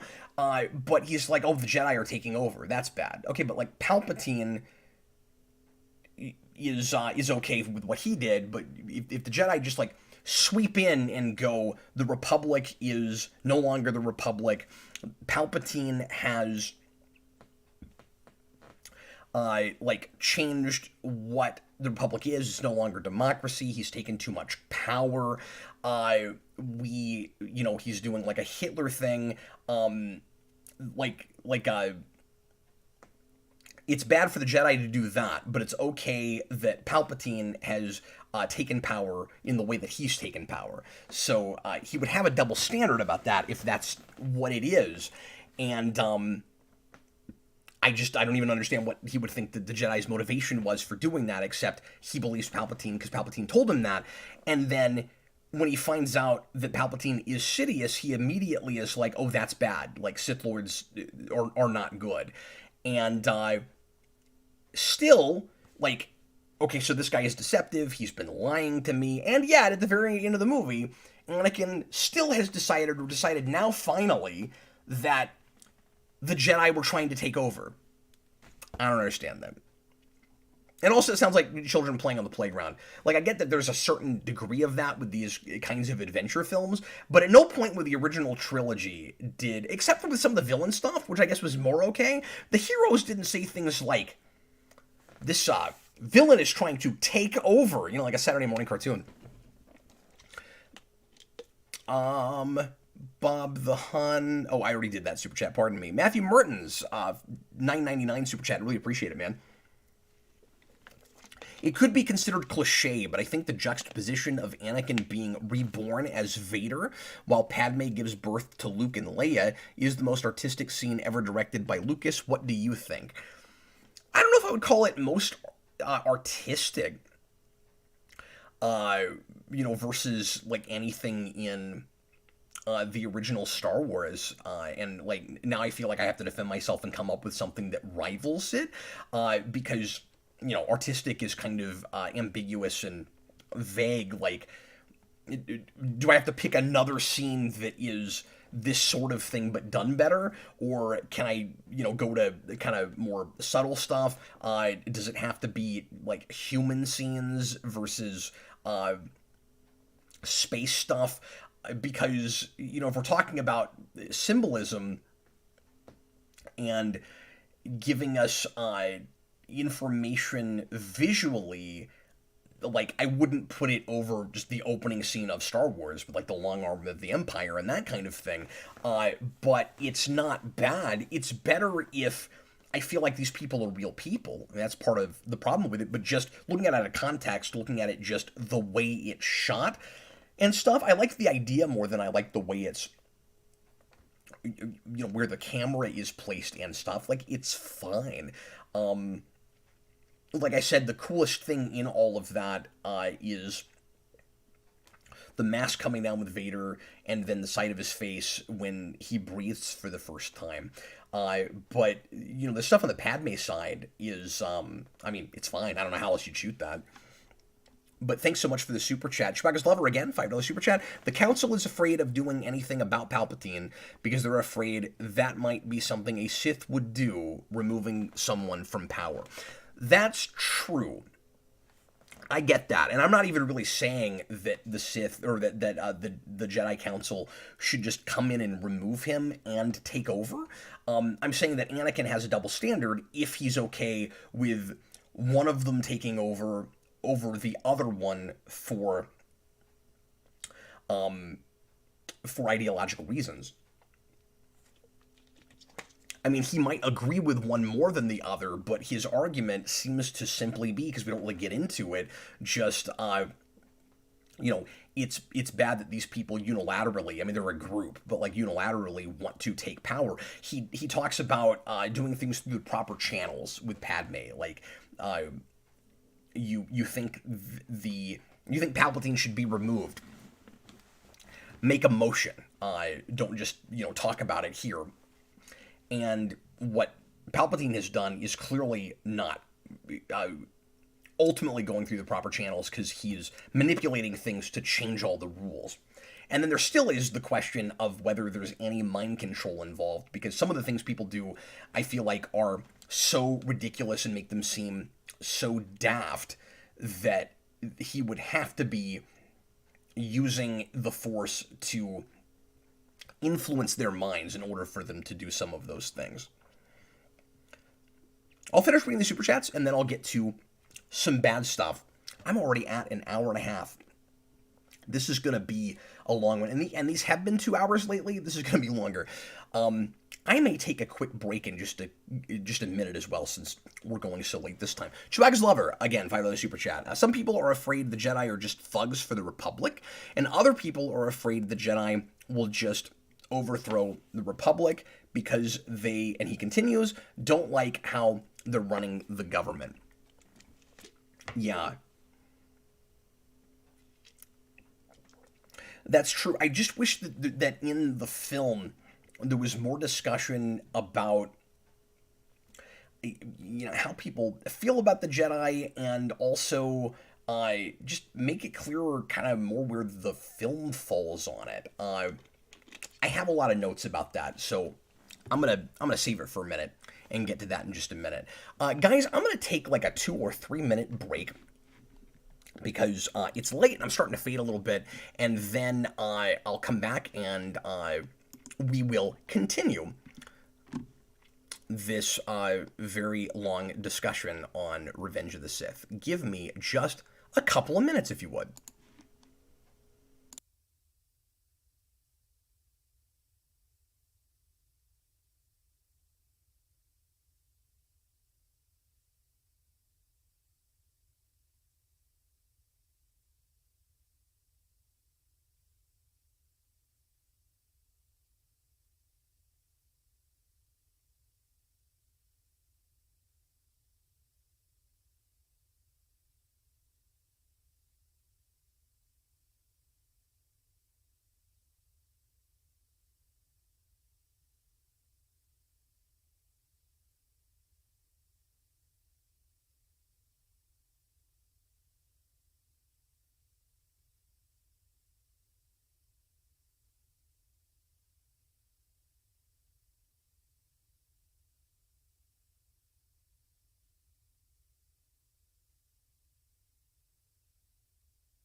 I'm back. Thanks for waiting, folks.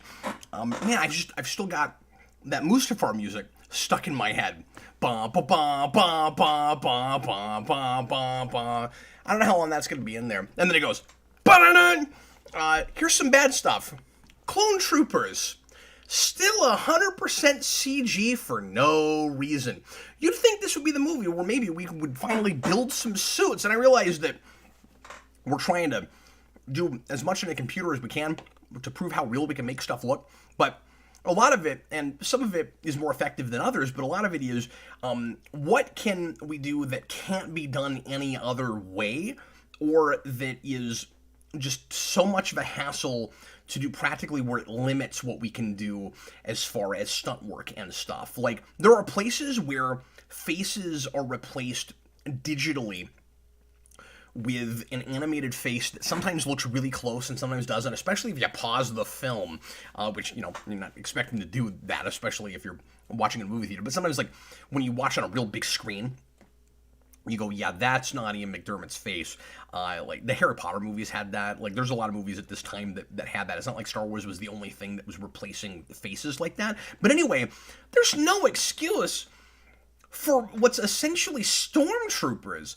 Like, this movie feels a lot less lazy than Attack of the Clones. And I have to say, for the most part, it doesn't feel lazy at all, except some scenes that I still would say don't really need to be on a blue screen, or where if we were doing more than just walking, it would be worth it. But it's like, we're just walking down a hallway again. It's not as bad as Attack of the Clones, but there's still some scenes like that where it's like, there's people walking down a hallway, it's really boring, there's nothing cool happening, you can tell that they're shot on a blue screen, there's nothing real there. And then we just every time there's a clone trooper, it's a guy in it's a CG character. It's not a guy in a suit. And there's at least one place. No, there's several places where we can posit a clone trooper's head on top of a clone trooper body, and you're like, build an outfit. It's just like, and I mean, this was impressive because I couldn't tell, but it's a little bit like General Zod in Man of Steel, like, he's wearing this bodysuit that is entirely a CG thing, and that's not what the actual actor is wearing. Michael Shannon. It's like, that's crazy, and it's impressive that I couldn't tell. But why wouldn't you build that? Anyway, there is so much happening in the action scenes. This, of course, these movies are infamous for this, especially 2 and 3, where it's like, there's so much happening on screen. Isn't it cool? Because there's, and then you can't, it kind of overwhelms the senses. And I'm not thinking about anything that's actually happening, so it sometimes watches like a tactic to me. Like, the movie knows the story is mostly nonsense, and it's trying to satiate you with a theme park ride. And I actually don't think that's true. I don't think Lucas knows that, or he's really hoping it isn't that. Like, I don't mean to say that he's doing that stuff cynically, but if he was, it kind of works. I mean, like I said, I'm sometimes a little bit disappointed when characters show up on screen and start talking. This movie works best when it's a fireworks display, not a Shakespeare play. And I did not mean for that to rhyme. The big villain for the movie, besides Palpatine being Grievous, is just a plot device to stretch the war out. It feels to me so that the Clone Wars don't start at the end of a movie and end at the very beginning or before the next one. Now that I know that, and I gotta be honest with you, I did not pick up on this, talking about heads composited on bodies again, until I watched the commentary. I did not, on the disc, I did not realize that Christopher Lee's head was superimposed on top of a stuntman's body, but now that I know it, I can unsee it, and it's really funny. We needed a lot of screen time between Palpatine and Anakin last movie. We talked about that, so that I think is a mistake. The Jedi never feel like they're in danger until they have to die for story reasons, and then they seem like Star Trek red shirts. The worst thing in the whole movie, did I talk about this earlier, is, and like, I really, really dislike this, so I'll break it down. The worst thing in the whole movie, to me, is Obi-Wan jumping into a pit filled with enemies to fight Grievous. He's not remotely worried or nervous, even before the clones show up to back him up. There are guns on him from everywhere. The snipers training on him, and Grievous comes at him with 4 lightsabers like a giant combine tractor, and still, he's not worried at all. But as soon as Order 66 happens, Jedi are dying left and right, and they should sense the danger, or at least be a little harder to kill than just by firing squad. I mean, it gets silly to the point of, when he jumps down, and he has this split second where he's like, well, what am I going to do here? It's all these things that are about to try to kill me. I'll just jump down. So he jumps down, and it watches for a minute like he's got an ace up his sleeve, because there is conveniently this big metal thing hanging from above, and he uses the Force, and he drops it, and he kills some droids. Except you got Grievous standing there, and he's got this whole army all around him. And Grievous does that thing that Agent Smith does in the third Matrix movie, where he's like, you guys all stand back and watch me, I'm gonna fight him. Obi-Wan didn't know he was gonna do that, so he could have sent the whole army after him, and he'd have been done, because there's just one of them.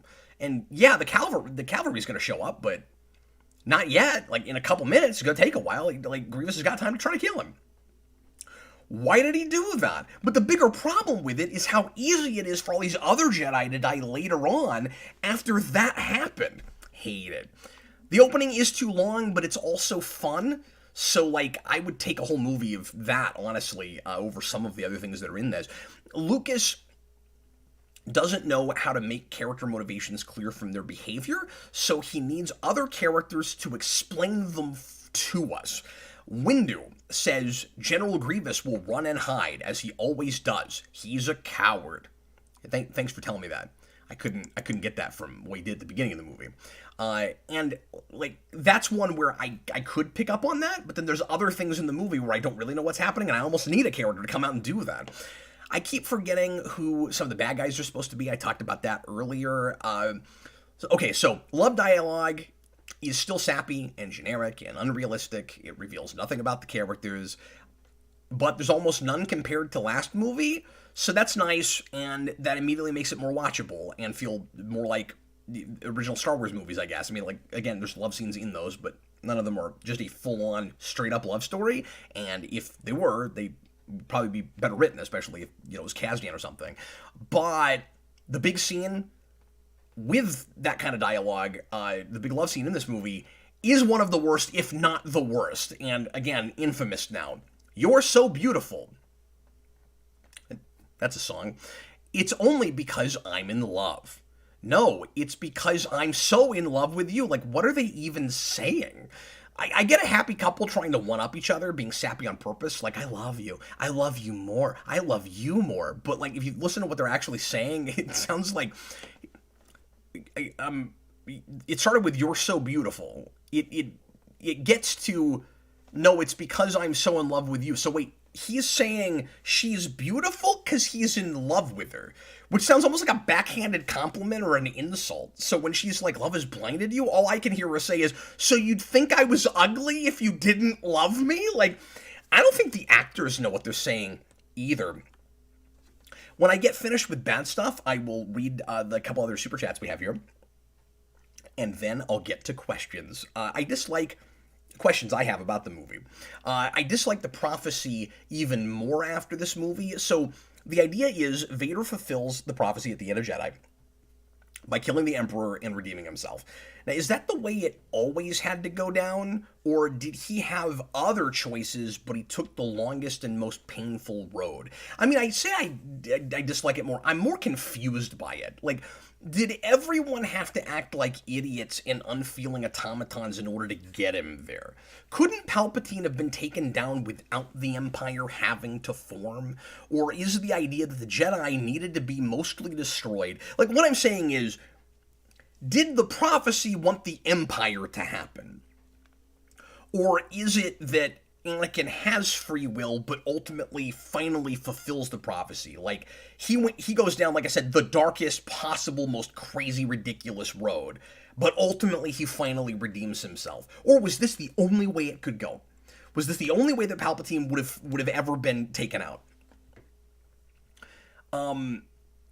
Like, is the Force saying the cycle has to happen every so often because people can't maintain a free society if they don't remember a time when they weren't oppressed?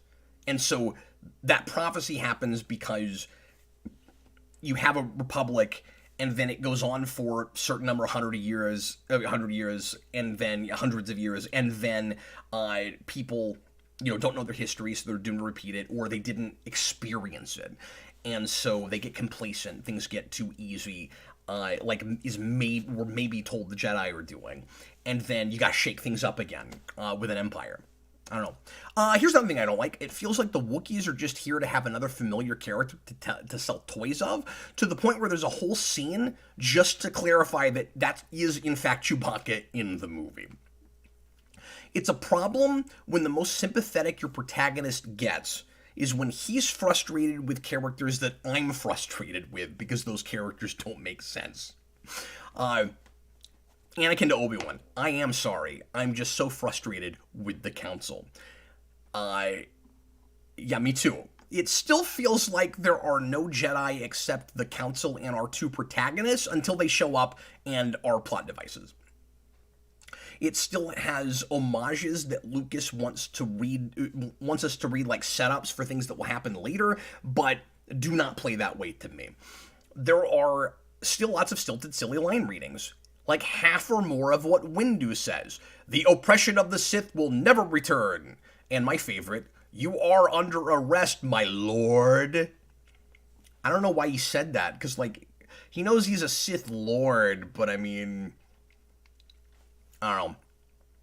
I guess he assumes that Sidious's minion or minions, I mean, when do we even know about the rule of two? I don't know. Would be calling him Lord because he's a Sith Lord. I don't know. That's weird. Okay, this is a big one. If Anakin does all the wrong things, strap in. And this is the thing we've been talking about, but I'll get into more detail now. If Anakin does all the wrong things consciously and knows it just to save, and knows that he's just doing that to save Padme, it is better than his, from my perspective, the Jedi are evil. Like, I want it to be a conscious choice. Or, again, they have to be intertwined, like I suggested earlier. The way this watches, he's sometimes conflicted about whether the Jedi are right and the dark side should be oppressed, and sometimes it seems like he just wants to save his wife. It could be that I know I've said that already, but now I'm going to break it down a little bit. It could be that he's saying crazy things and not meaning them, just to double down, psych himself out. He's going on this path. This is who I am now. But that subtlety doesn't come through enough from the writing or the acting. At the point where he tells Padme Windu tried to assassinate the Chancellor, it seems like he must be lying and just goes with Palpatine's narrative so he can justify it to her, not himself, because he was there. And he knows that's not what happened. Windu was trying to arrest him, and he saw, like, all of it. But then, in the Mustafar fight, when he says, I should have known the Jedi were plotting to take over, he seems to believe that. He seems to mean it. I think I can see a lot of what Lucas is after, but he's not communicating his ideas properly again. It is telling to me that Lucas feels the need to spend most of his commentary, and I don't mean to spend a lot of my time talking about commentaries, but because what's important is what's in the movie. But it's telling that he spends a lot of his commentary explaining character motivations. Like, I think he knows he's not that good at putting it in the story, and he's a little bit defensive about it, and he's got to say, like, this is what this means. If your story is executed properly, for most of us, you don't have to do that. This is just a bad exchange. Are you ready? Windu, I am putting you under arrest. Palpatine, are you threatening me, Master Jedi? Yep. He's threatening to arrest you. Like, I don't understand that exchange. Why would you write that? Are you threatening me, Master Jedi? Sometimes CG faces and action scenes, especially lightsaber fights, are noticeable. I mentioned that earlier, so that's a thing that I put in bad stuff. Anakin running into the room, and then he enters the threshold, and then he just, like, fast walks to Palpatine. When Palpatine and Windu were there, that's hilarious. I would have cut somewhere. He's like, run right. I don't even understand why it was choreographed that way. Palpatine's no, like what he does with his mouth is crazy. You will die. That's one of the most startling line readings I've ever seen in a theater, and I'm mentioning it here because that was so insanely baffling and took me out so hard. I was like, I can't believe I'm seeing this. Is in a movie. After seeing it a few times and talking about it now, I'm actually really not sure what section I should be putting this in, good stuff or bad, like bad stuff or good stuff, because, like, I mean, it's really entertaining. I don't know if it's right for the piece. Anyway, everything about Padme starting the rebellion is cut. That sucks. Things just never feel bad enough to buy that people go along with Palpatine so easily, especially once he creates the Empire. I mean, keep in mind, the war is all but over. They've gotten all the generals. Like, there's the Trade Federation guys out there, and Anakin's going to go kill him, and that's it. Like, it's mostly been dealt with. So why are people so desperate that they're willing to give him all the power and then let him have absolute authority? Like, when Padme says, this is how democracy ends with thunderous applause, I might be paraphrasing, and that's more or less what she says. Why? Why is there thunderous applause? Why aren't at least half the people in there going, well, now, wait a minute, like, yeah, kill all the Jedi, kill them. Like, okay, maybe they trust the Chancellor, like the Jedi were plotting to overthrow them, but I would think most people would want some kind of evidence, unless society is just so messed up, everybody's so beaten down, they're eating rations, people are barely surviving, they're starving. This goes all the way back to episode 1. We're not seeing any of that. That's a big thing that Plinkett talks about in his reviews. So I'm not buying that again, unless he's mind controlling everybody. Okay, this is a really minor thing, but I don't know about the cooling shields around a lot of things on Mustafar, because Lucas explains this in the commentary. Is it Lucas or McCullum? One of those guys says, and I never picked up on this, but now that I know about it, it's irritating, and it's whatever, because I listened to the commentary before I knew about this. But again, it's one of those things you can't unsee now that you know about it. There are these blue, like shields around platforms and things that Obi-Wan and Anakin are fighting on during the Mustafar sequence at the end. And that's supposed to be cooling shields to explain why the heroes don't get, I guess I can't say heroes now, but why our two guys don't get burned up. But they keep jumping away from them. They're not always anywhere near them. So, like, why even bother? There would still be that question of how can you get that close to lava? And in this kind of situation, with this sort of material, I can suspend my disbelief enough to go, maybe Jedi can get close to lava, or in this world, lava's not as hot as it is in ours. Like, it's a heightened reality. There's some kind of cartooniness to it. I actually don't care that these two guys can fight that close to lava. It's not Star Trek. Like, a fantasy thing where it's much more magic-driven, I will give you that kind of license. That's one of the things that's kind of nice about fantasy, is you can fudge those kinds of things as long as you're consistent within the internal logic of your universe. As soon as you say, well, we're worried that people will criticize us, that they're that close to lava, so we have to put in a piece of technology that hand waves it, and you just say, don't criticize it, it works. Now it's not a conceit anymore, and you're saying that it's more real-worldy, so now I can't help but go, well, that's inconsistent. It doesn't really make any sense. So just don't have them. Obviously, I have the high ground is silly. People have gone on and on about how ridiculous that is, and that just because Obi-Wan is up on a hill doesn't mean that there wouldn't be a way for Anakin to get to him and beat him, and he doesn't necessarily have the advantage there. I watched a professional swordsman talk about this on a YouTube video, which was kind of interesting, and about how, yeah, having the high ground doesn't necessarily mean anything.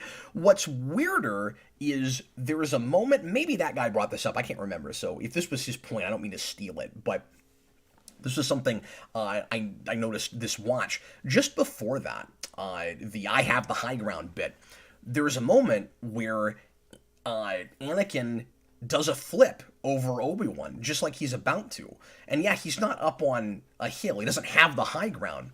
But all Obi-Wan would have to do is jump up real quick. Not even do a flip or anything, spectacular. Just jump up with the sword and then slice him in half. He could have done it then. But none of the stuff in those kinds of fight sequences are really important, and I kind of tune out. They're fun to watch. Like I said, like watching somebody play a video game. But I'm not emotionally invested in what's happening. It's really just, here's cool choreography. I'm watching a dance before I'm watching a conflict. Okay, let's see if there are another couple super chats. I think there are. Chewbacca's lover retracted one and then put another $2 super chat, said I skipped 2 of his super chats. So let me make sure that I find them.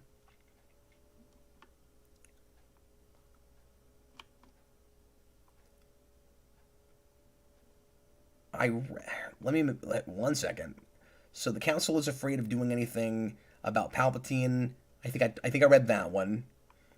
They don't like how he's governing and imposing their will. It is often a dilemma for Jedi when they should act to help people, and being authoritarian and forcing what they think is good for the galaxy on people. Some people are afraid the Jedi are just thugs for the Republic. Oh, I only read the second part of your super chat. Sorry about that. And other people are afraid the Jedi will just overthrow the Republic because they don't like how they're running the government. I'm sorry that I missed those super chats. I don't know if I have anything else to comment about those, because I went over that a little bit. Everybody give me just a minute, because I want to make sure I'm not missing something here.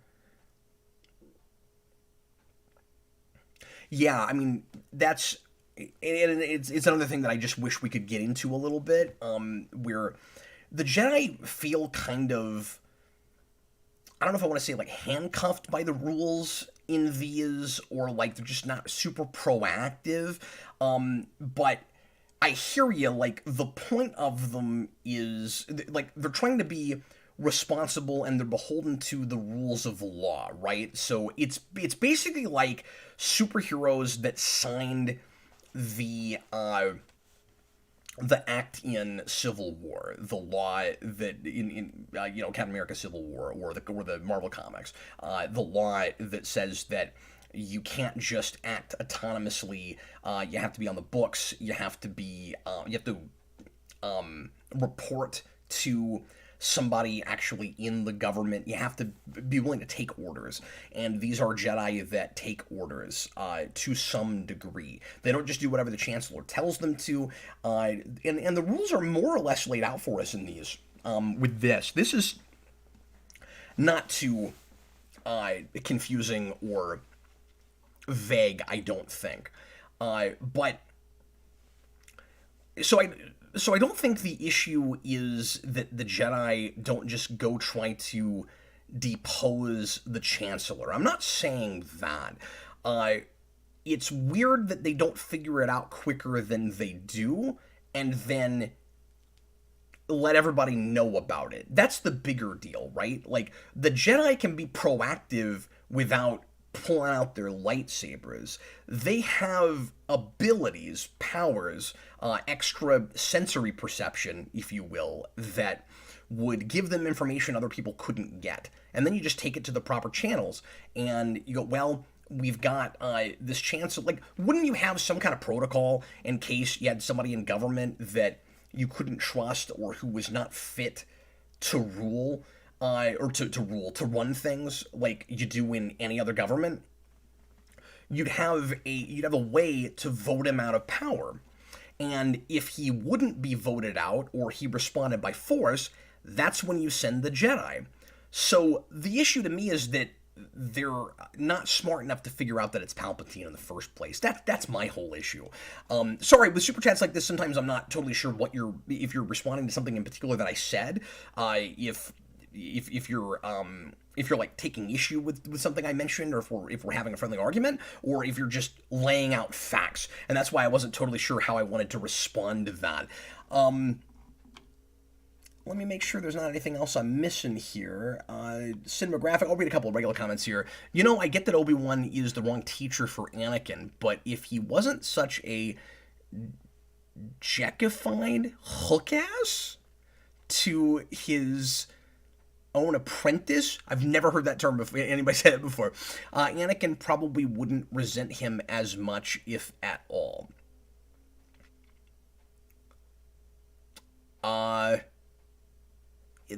That's maybe fair, I suppose. I mean, I never was able to really see it that much from Anakin's perspective, and again, we're just not given enough between them. I mean, most of what you get is just Anakin trying to go off on his own, do his own thing, being with Episode 2 anyway, Attack of the Clones. He's impulsive. He doesn't like authority. It's just really generic. He's being rebellious. He doesn't like authority. He wants to do his own thing. And from his perspective, it's, I'm being held back. My Jedi Master, my mentor doesn't trust me, won't let me do things my way. But we're not given any evidence that he's really earned that. And the things we see him do, again, he gets really impulsive. He rushes off. He goes head first. That's supposed to be his personality. And some more mature writing could let all of that stuff happen and him still be, in both parties, still be sympathetic, and him not just, and he wouldn't have to just feel like a rebellious teenager.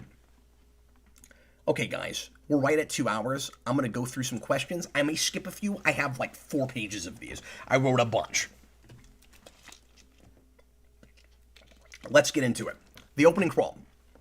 Heroes on both sides. Another thing that Plinkett talks about that's kind of infamous now. Who are the heroes on the Separatist side?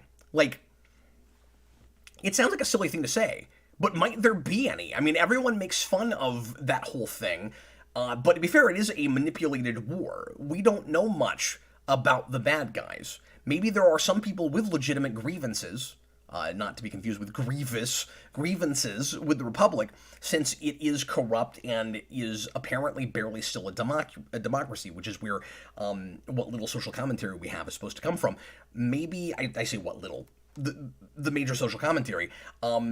maybe there are heroes on both sides and we just don't see them. Like, I don't know. Is evil everywhere? That's in the opening crawl? Like, isn't it just Palpatine and a few bad apples? What is the point of that sentence? Like, is there more evil now than there was in the last movie? Okay, now that we're here, I want to show you guys something. So, one of my wife's favorite movies, and a movie that I have come to love as well, is this very obscure film that I talk about quite a bit on the channel called The Return of Captain Invincible. And this movie is was released in 1986 and was a musical starring Alan Arkin and Christopher Lee. And Christopher Lee plays a villain named Mr. Midnight. And I think it is hilarious that the opening crawl of this movie has the line, "Evil is everywhere," because of this line in one of the songs in this very amusing, kind of B-movie-ish looking piece from 1986. Let me show you guys this. Long before the crack of doom, there was evil in the air. Long before we left the womb, there was evil everywhere. Long before the truth was found. So really, in the same paragraph, a sentence after you mention Count Dooku, you have the line, "Evil was everywhere." That's amazing. I was very excited about that. And I'm not saying that's because of that movie, because of course it's not, but that coincidence is crazy. What do the Sith want revenge on? Revenge of the Sith. I mean, generically, probably the Jedi, just because they used to be in power, or is there anything more personal about it for Palpatine? Is Palpatine trying to get any personal revenge? How old is he? How long has he been around? These are questions. Is Palpatine's kidnapping part of his plan? Like, did he want to get kidnapped? Does he manipulate Grievous to kidnap him so he can test Anakin and then see if he'll kill Dooku? Do each of those guys think something else is happening than what's really happening? Or does he get kidnapped and then lets it happen so that he can use the situation to his advantage?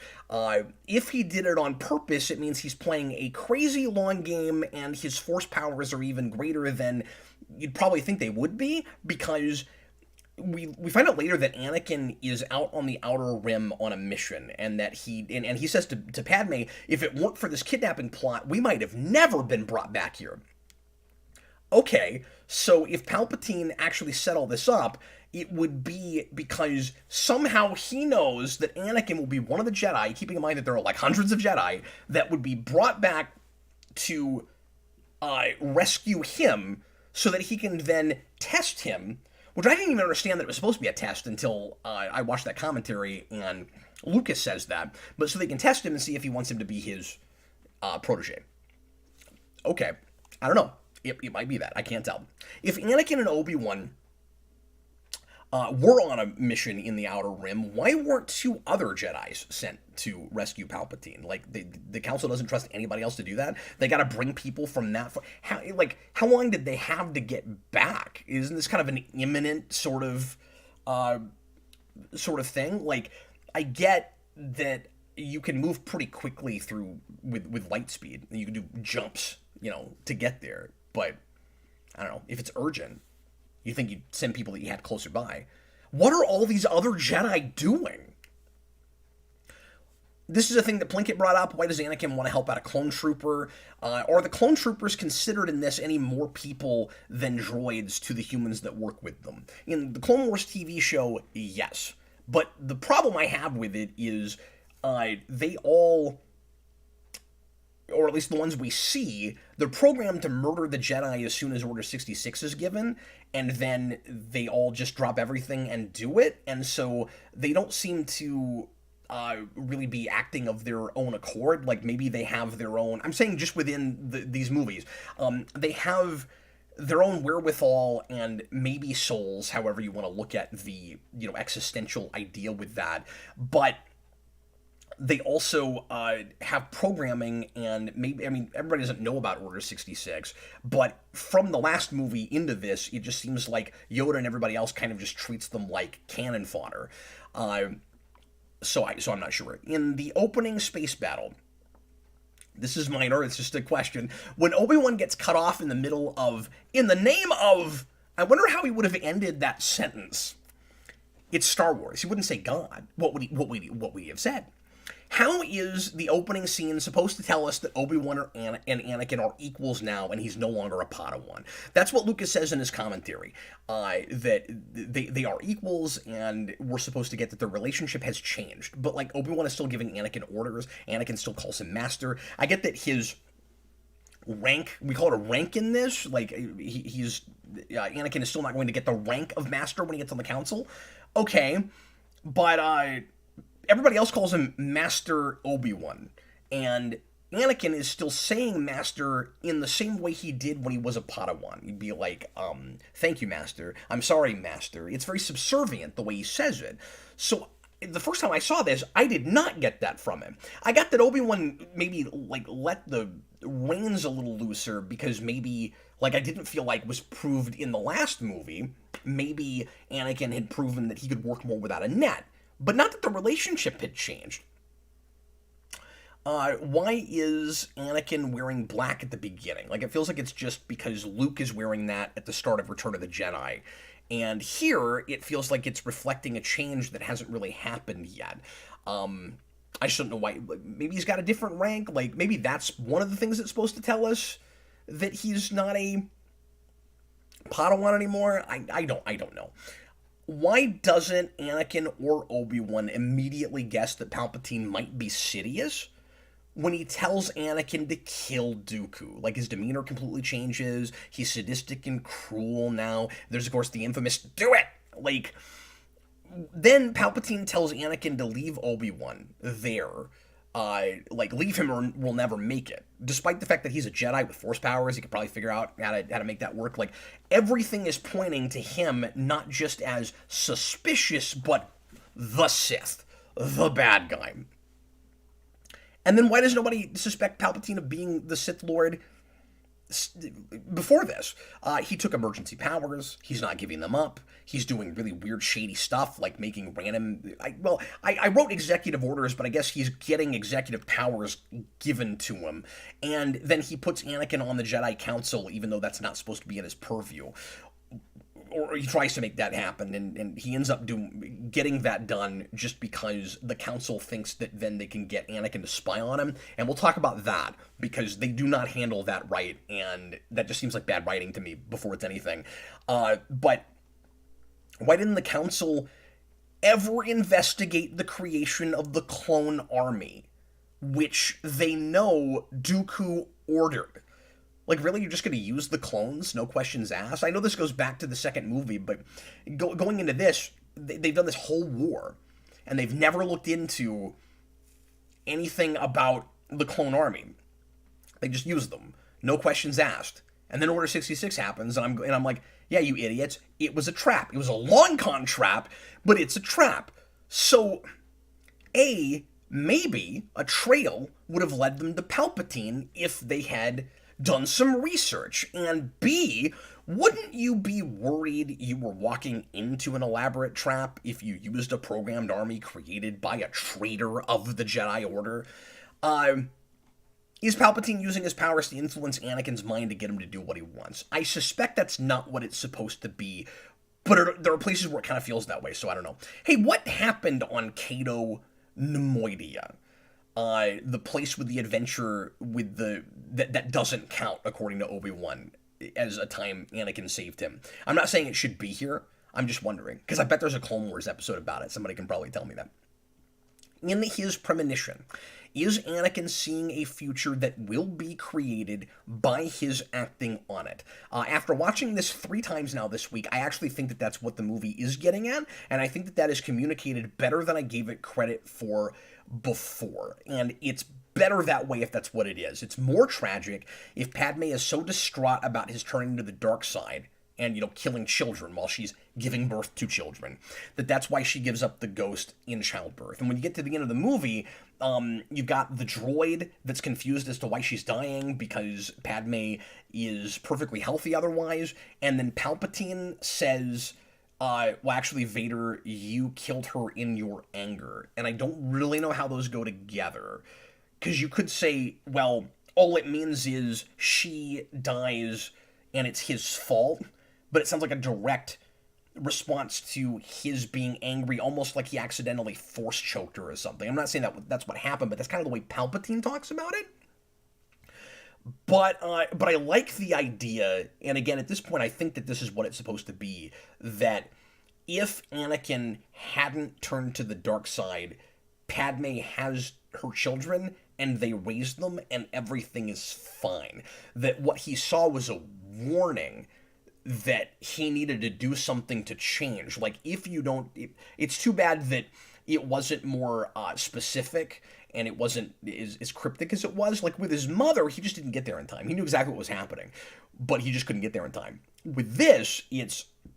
Padme dies in childbirth. I have almost no other information. Obi-Wan's there, that's all I know.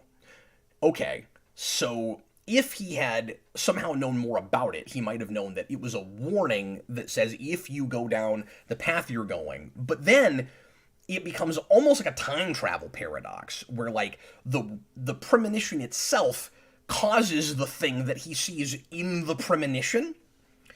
But I kind of like that. Nothing about Padme's position in the Senate makes sense still. At least we're being consistent.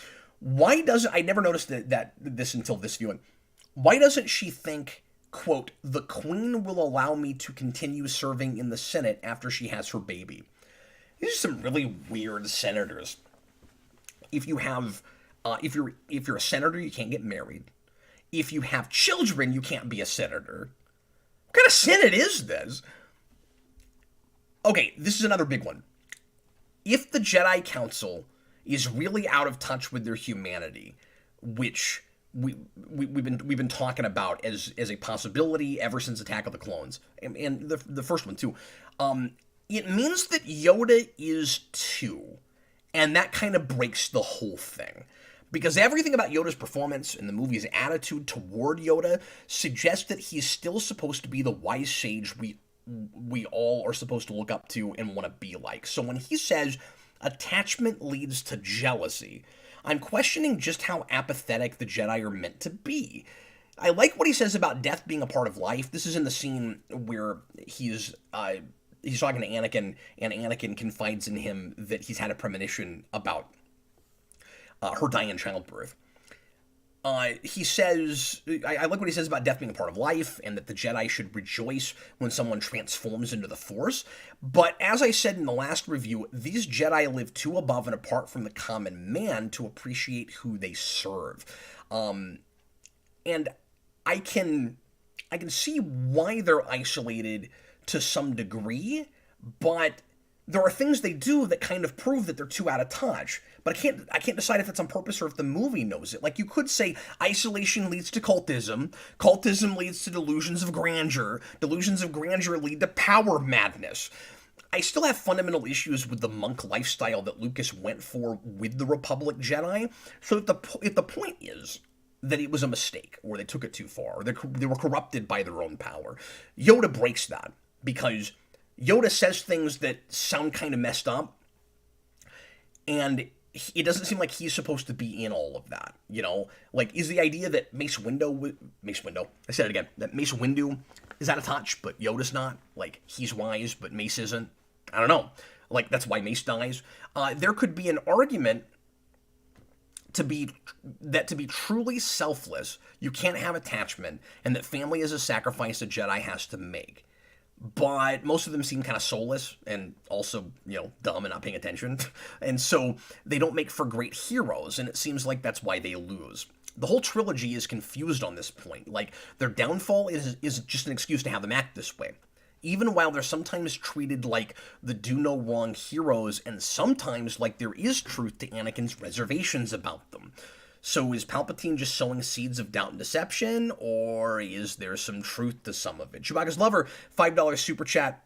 The clones are raised and indoctrinated, but not programmed like droids. They do what they're told is in the Republic's best interest, and the government tells them.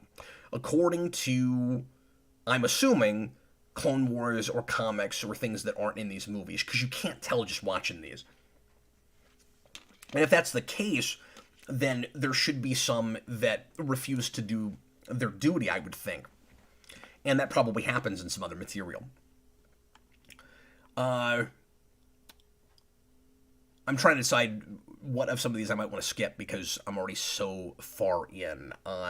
But we're getting more comments, we're getting more super chats. So even though we're super late at night, apparently folks are not tired of me talking about this yet. So I will continue. I'll get back to super chats in a minute. Let me read a few more of these if I can. Palpatine tries to strong arm the Jedi Council to let Anakin sit on it so he can spy on them. They agree, so Anakin will spy on Palpatine. It's kind of surface intrigue and subterfuge that might be interesting, except A, the Council doesn't trust Anakin, so why even bother with this argument? That's my first question about it. And they give him reason to doubt them when they won't make him a master. So I don't know why they think they can trust him or that he would trust them. And B, Palpatine never learns anything about the Council through this arrangement. It doesn't benefit him. And it isn't very long before, after he does that, before he just comes out and tells Anakin he is Sith and suggests that the Jedi are plotting to take over the Republic. Which, by the way, they actually start to plot, but not like, I don't know if you'd call it illegal or not, but like for the right reasons, arguably, after that. It seems like that those scenes are almost out of order. It seems like you'd want to have Palpatine talking about that after Windu and Yoda are like, okay, well, if we've got a Sith controlling the Senate, then we probably are going to have to dethrone him somehow. But yeah, so it's just weird because it doesn't really benefit him. I have a lot written here, and I'm trying to decide how much of it I want to read. I'm going to keep going. Why doesn't the Council make Anakin a master, by the way? Why wasn't he a master already? What is the rank system for Jedi? What's between Padawan and master if he's not a Padawan? Some of you guys probably know, but it's not in the movie. Doesn't the original trilogy suggest he was one of the greatest Jedi masters, or am I remembering that line wrong? Windu says it's very dangerous putting them together. Okay, like Anakin and Palpatine. Why do it then? Why does Lucas sometimes stop scenes before the material is resolved? Here's an example. Padme tells Anakin not to shut her out when she asks him what's wrong and he won't respond. This is after their argument about whether the Republic has become the very evil they're fighting against. Then Anakin says nothing. She doesn't press him or anything. She just says, hold me.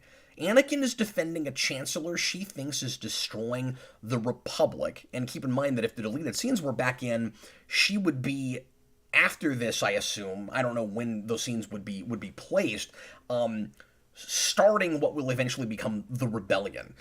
He is refusing to engage in this conversation. She just gives up and then gets snuggly with him. That's really bad. Why doesn't Anakin ask Palpatine how he knows about the Sith when he tells him about Plagueis?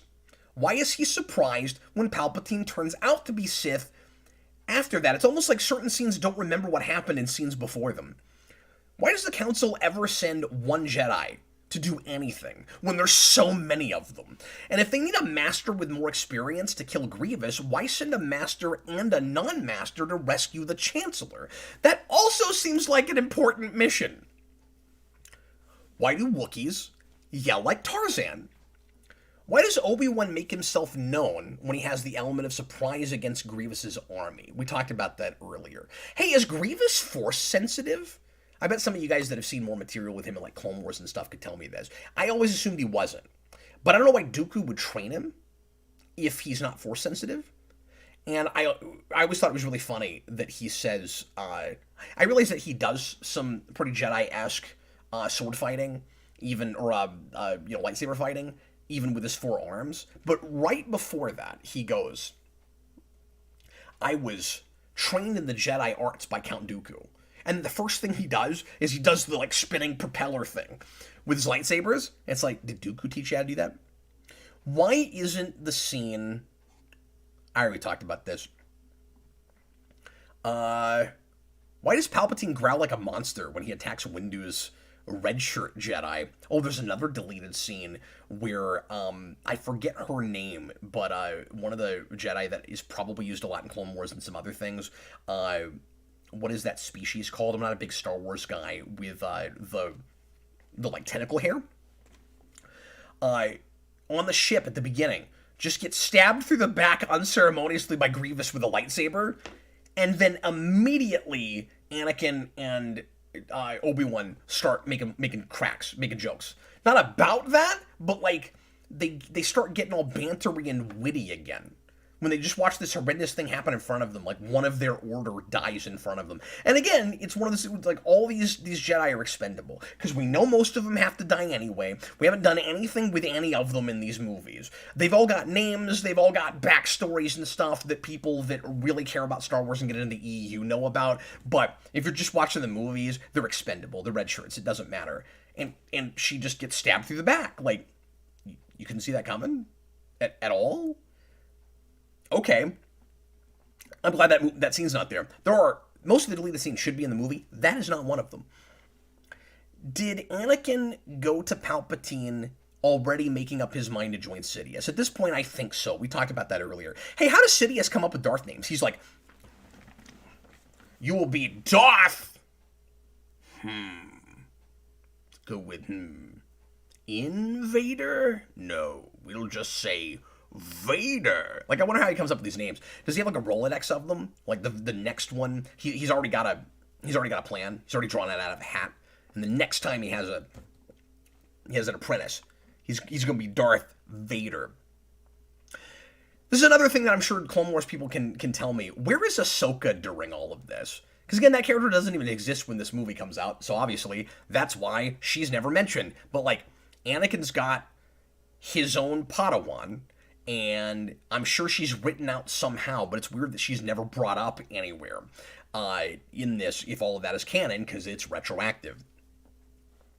It's kind of weird when you make, like, prequel material to prequel material. Why would a clone trooper assume any Jedi wouldn't survive a fall? Why would Palpatine call it the First Galactic Empire? Like, he's got the foresight to expect there will be other ones? That'd be like if you called World War I as it was happening. Like, no, they called it the Great War.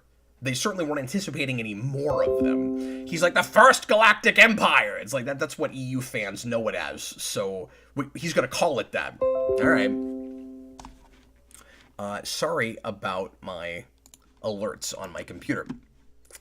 I've got a few more of these. Let me run through them, and then I'll go back to Super Chats, guys, and then we'll get to tweet length reviews. We have tons of those. I'm going to try not to make this 3 hours, but there's a lot going on with this one. And I didn't think there was any chance I could get longer than Attack of the Clones, because I thought that there'd be more questions and things with that. But this is interesting because that one, it was just a lot of befuddlement, and, like, nothing about this is working hardly. And, yeah, there's a few things here and there. This movie is more mixed. Like, story-wise, I got lots and lots of issues, but I enjoyed it a lot more, and so I'm actually talking more about stuff I'm liking, and so it's taking longer. You know, at least some more. Consumed by this Vader, he is. Consumed by this Vader, he is.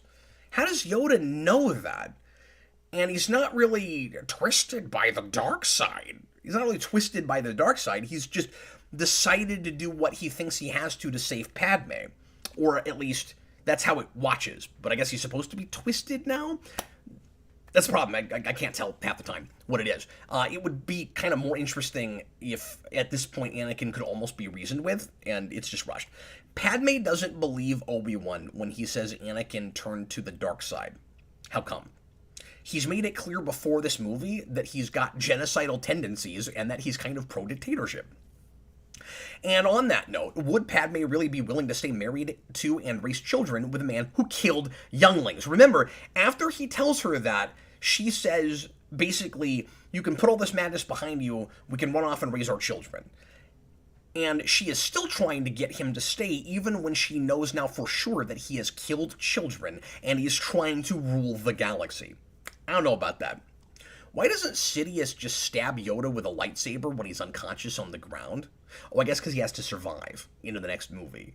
Or into, for 2 movies after this. So that he can live on a swamp. Even though he should have, stuck around and tried to continue to stop Sidious. Because he could have. There was nothing stopping him. Does Sidious just worship the dark side and not care that he's making all the same mistakes the Sith Lords did before him? Like, he knows Plagueis' apprentice killed him. He says that. And then he says, Darth Vader will become more powerful than both of us. He says that to Yoda. So, like, he's setting himself up for that fall. Like, he wants it to happen eventually. I'm not even saying this is a problem. I'm just wondering, like, does any Sith Lord, is this the idea, the whole rule of two thing, where you know that your apprentice is going to rise up against you at some point? Does any Sith Lord think that he's going to hang on to his power for forever?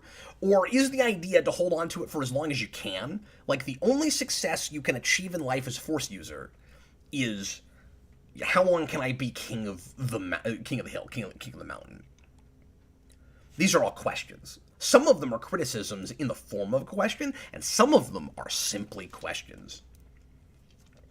So there's this is a criticism. There's the Senate pod that's coming after Sidious, right? And it's kind of slow. And he's watching it for like 10 seconds just come at him. And then he just jumps out of the way. Like, I don't really know why you couldn't stop that with the Force. Why does Yoda give up when fighting Sidious? It's dumb. Why not regroup, get with Obi-Wan, get any other Jedi you can find, and then go back?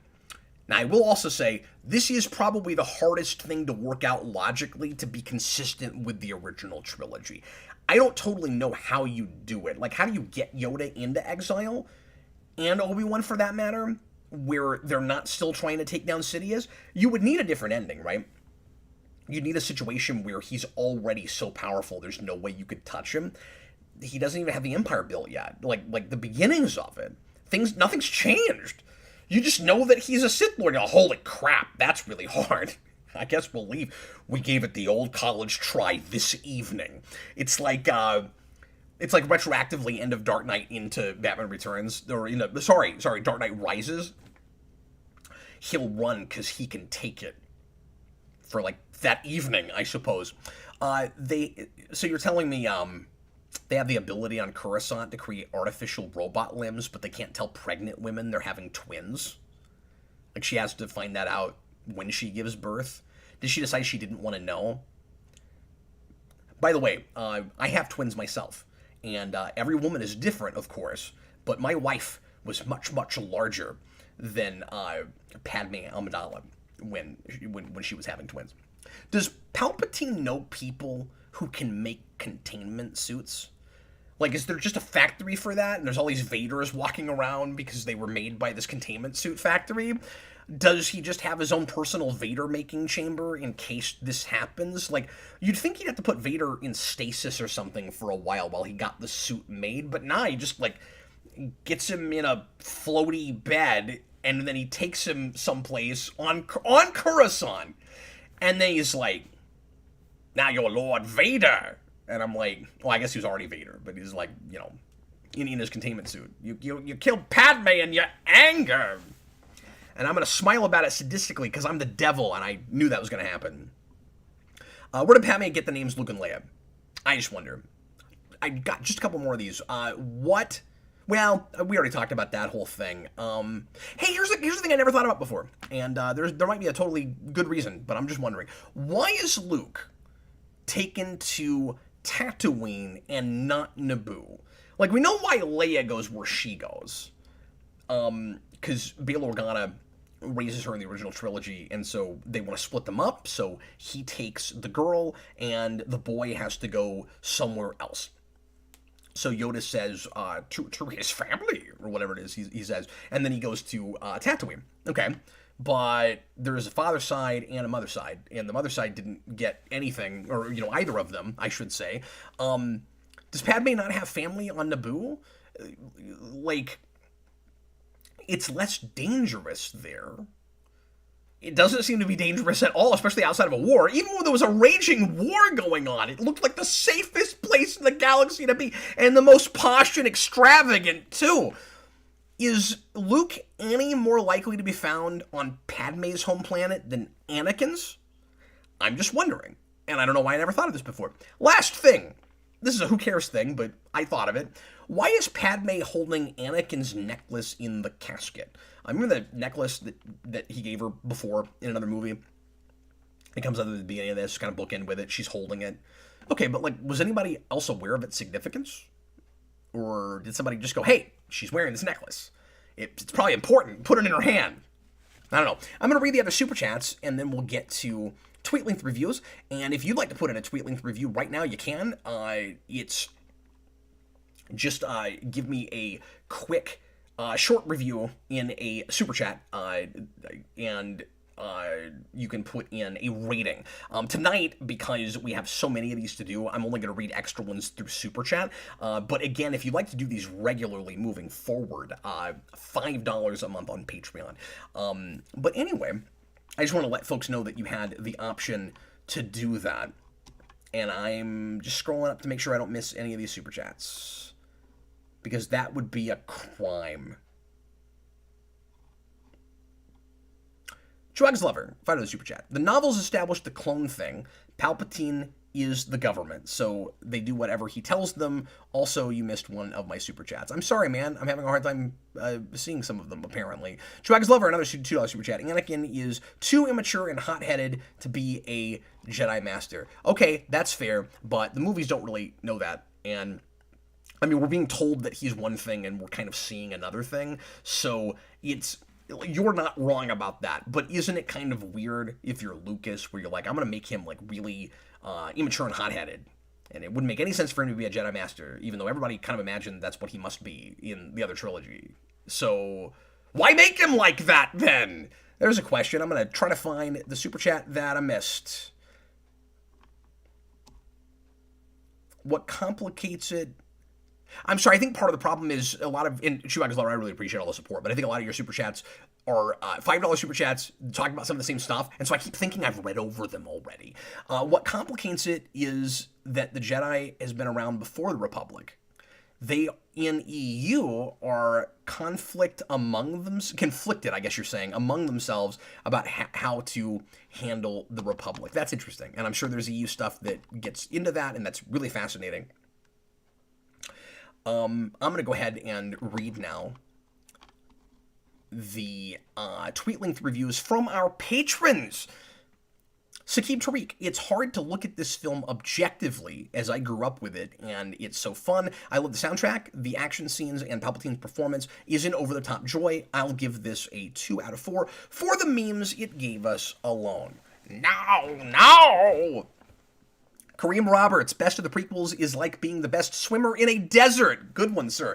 The trilogy should have been this movie. He agrees. Written, acted better, cut into 3 parts, rushed, awkward, cold, and mildly entertaining. 2 out of 4. It is very strange. I feel like the other 2 movies are kind of a waste of time, and there's almost no good reason to watch them if you just want to get the point of the prequels. How did this happen to Anakin Skywalker? He's also more likable if you skip the second one. Christian Ogden, the best of the prequels. Do with that what you will. Ewan McGregor, is great, of course. The plot is actually solid, but it suffers from the dialogue and acting choices that bring it to life. The action scenes are fun. The lightsaber duels are a blast to watch. I get the prequels irritate Star Wars fans, but I legitimately think it was a good movie that gets overlooked because of what it was following. 3 out of 4. Joe Turner, the only Star Wars threequel better than the 2 films preceding it. Arguably, yeah, that's true. I agree with that. Arguably, the only prequel worth watching. I just said that as a capper to the Clone Wars TV show. Despite being a fountain of memes and melodrama, I think it's, I'm gonna cut an album now called Memes and Melodrama. I think it's still hard to not get a little swept up in the fun. I had that experience this time, I'll tell you, but the book was better, 2.5 out of 4. And I gotta tell you, I started reading the book because I'd always been told that, and that there's some details there that really elaborate on and flesh out Anakin's motivation especially, and apparently make some other things make more sense, and that it's just like better executed overall. And I don't know that I would have had time to finish it, but I got a few pages in, and I don't know if the whole book is this way, but after the like a little prologue, it's in present tense. And I have a really hard time reading like popular fiction, especially based on property source material written in the present tense, because it often reads really gimmicky and kind of immature and kind of young adult, like not in a good way. And so, I don't know. I may give it another shot at some point, but I was not able to get through that for this. David Crabtree, for a trilogy I've come to appreciate more over time, I feel this is a fitting and satisfying finale, despite being hampered by having to connect so many dots to the original films. Yep. Elevated by standout performances from Ewan McGregor and Ian McDermott, who owned every scene he was in with his Shakespearean-esque performance, 3 out of 4. I agree, owned every scene. I don't know if I'd go that far, but yeah, Jacob Schneider. I've always had a soft spot for this trilogy, but I freely admit to being somewhat nostalgia-blinded to it. However, I genuinely believe this one to be the best of the 3. There's still the rough dialogue, perhaps an over-reliance on CG, but for me, the story, the score, and McGregor and McDermott's performances are enough to raise it a few notches. I give this one a 3.5 out of 4. This is a point I meant to make earlier. I talked briefly about characters' faces replaced with a digital face, and there are places where there are certain moves that characters are making, or stunts, that the actor couldn't do, and that it might make sense to put to change their face for. I think it happens way too much, and there's a place in the commentary where Lucas says, we used to have to hide the stuntman's faces, and now the stuntmen's faces, and now we don't have to do that anymore. And I'm like, how much extra money, how many thousands of dollars hundreds of thousands of dollars did you spend because you never hit a stuntman's face? Like, there are places where you just wouldn't see a person's face and it doesn't look like you're hiding it. Like, I think it still makes sense to sometimes cut those sorts of corners. Sometimes if the sky is the limit, you don't get as good of a product. You know, like, limitation certainly breeds creativity. Chewbacca's Lover. I saw this film when I was 10. It's the first Star Wars film I saw in theaters. I saw the others on DVD and TV. I'm sure there are things that don't make sense, as Cap will point out. I did. I don't know if you'll agree with all of them, but I did. But I loved it back then and still do now. I still remember audiences strongly reacting to certain scenes. Michael Gulick, this one feels like it's doing the vast majority of legwork to actually tell a story, so the other two feel kind of superfluous in the big picture. Are you seeing a pattern? Still clunky at times, and with awkward line delivery. A Sith Lord? That's why I didn't bring that one up earlier. But it's mostly entertaining and a step up from the boring episode 2, 2.5 out of 4. The Day Ghost. This is Austin. It's 2 hours of kids hitting each other with sticks. I'll give it a Phantom Menace out of A New Hope. So Austin is completely dismissing this film. Super Billy, ever so slightly less disastrous than its prequel predecessors. 1 out of 4. Wow. Connor Nielsen usually writes a very thoughtful, eloquent review. And today he says, it's a Star Wars prequel. 1 out of 4. Jajira. The last film in the prequel trilogy has to rush through to get everyone in their starting places because little happened in the previous 2 and still left stuff out that didn't get explained until the Obi-Wan series. 1.5 out of 4. Yeah, that's true. And I haven't brought that show up at all because I've seen through it once, and honestly, a lot of it's not sticking with me. It didn't really make a big impact on me. I didn't hate it. I didn't love it. It was alright. I think it got better once I realized certain character motivations, and why, particularly, is it Reva? Particularly Reva and what exactly she was after. Once I knew that, not to give too much away about that show, but there was like a grudge, a personal backstory, a revenge thing with her. Her actions made a lot more sense, but getting it started is still really convoluted, and like how Obi-Wan's brought out from hiding and all of that. I felt like up until the last episode, it wasn't enough about Obi-Wan. It fell into kind of that trap where a show about a singular protagonist has to be too much of an ensemble thing. He got in the background too much. And then a lot of people loved the initial Vader confrontation, and I thought it was kind of embarrassing on first viewing. I haven't gone back to it. But then the stuff in that last episode is pretty decent, I thought. So, I don't know, mixed bag for me. I don't mean to sit here and just review that, but I haven't brought up any story points, anything that fills in from this, because I'm not remembering a ton about it. And I've not really talked about it, so this seemed like a place to do it, especially because we've already gone this long. We're real close, guys. Subject 879. This is John. Thanks, buddy. The best prequel and one of my favorite Star Wars films. 3 out of 4. Wow, high praise. Miguel R. I watched this one once a week when I was 10. Every time I watch it now, I think of my cousins and I making lightsaber noises and fighting each other with corn stalks we found in the neighbor's yard. They're stealing corn stalks, folks. So yeah, I'm super biased, but I don't think it's for no reason. The performances are over the top and better for it. The music is iconic. And this certainly made the best case for a Star Wars prequel, 3.5 out of 4. This is Thomas Edgell. While not the worst or the best out of the prequel trilogy or the Skywalker saga, it's a visibly fun movie with memorable, quotable lines that somehow doesn't quite achieve the high ground. Good one. That's great. 2.5 out of 4. I'm going to go one half step above, now I'm in music terms, one half step above Attack of the Clones, which I only gave a 1, and I'm going to give this a 1.5. Keeping in mind that this is story analysis, and for the story, it's a 1.5. The ideas are explored a little bit better than in that, and yes, the meat is here.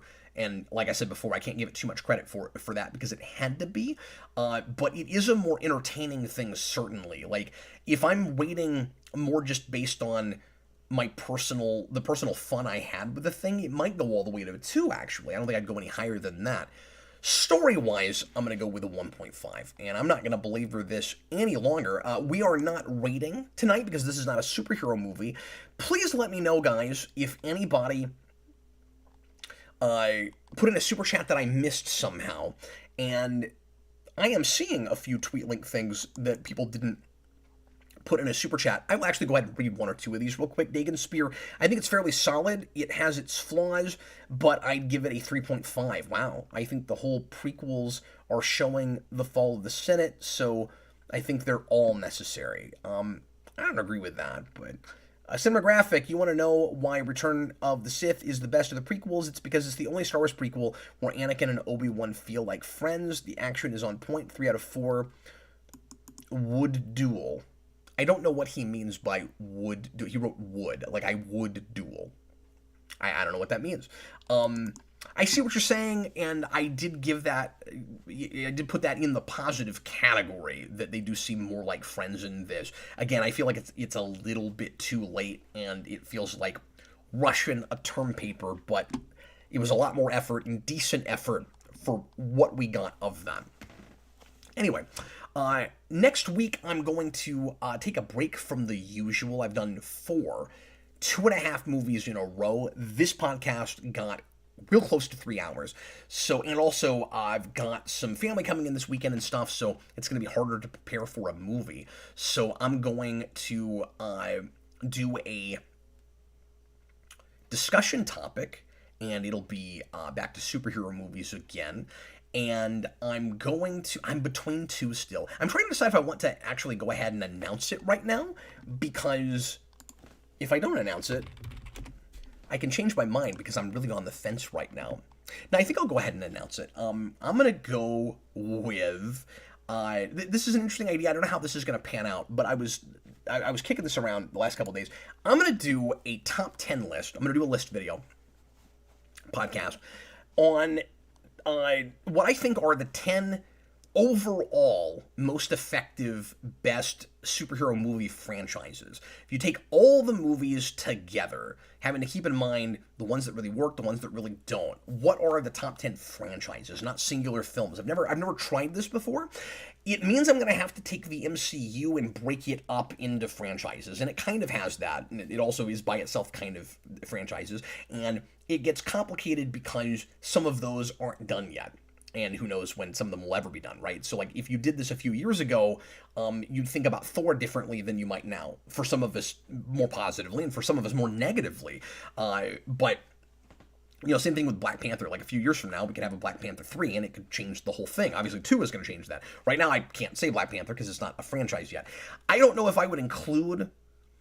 Maybe the rule should be it has to be at least 3 movies, because there's enough superhero franchises I can totally do that. Like, just franchises that have at least 3 movies in it. And I'm talking about a franchise before a reboot. So a rebooted franchise would be a separate franchise, which means multiple Batman franchises could make the list, multiple Spider-Man franchises could make the list.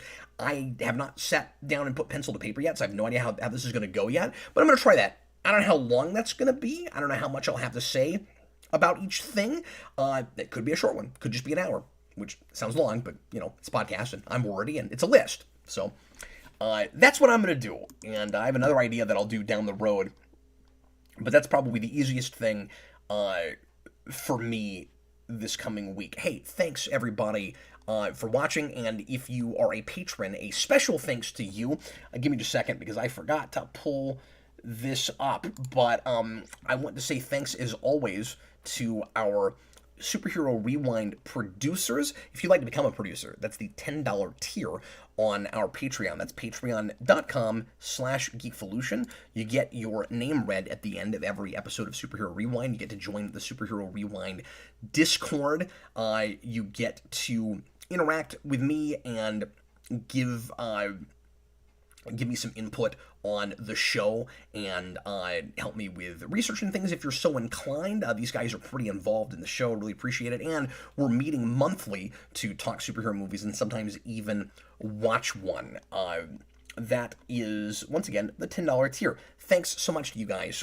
Blake, Chewbacca's Lover, David Crabtree, Elliot Slater, Gooster123, Hot Soup, Joe Turner is a new $15 patron. Thanks so much to you. Joe Gira, Joshua Golisano, Matt Bat68, Michael Martin, SS Jerry, Stone Gassman, Super Billy, The Day Ghost, Thomas Edgehill, Adam March, Checkers, The Inventor, Damon, Bagay, Jacob Schneider, Kareem Roberts, Michael Gulick, Miguel Rodriguez, Nathan Jones, Thorne Jones, Wendell Jones, all the Joneses, we're keeping up with them. None of them are related, I'm sure. Zach, Arnold, Kim, and that's everybody. So thanks so much to you guys for being producers, for supporting the channel. Thanks to all the patrons. Thanks to you if you're just watching. Thanks to everybody that put in a super chat, but I really appreciate you just for being here, whether you watched live or after the fact.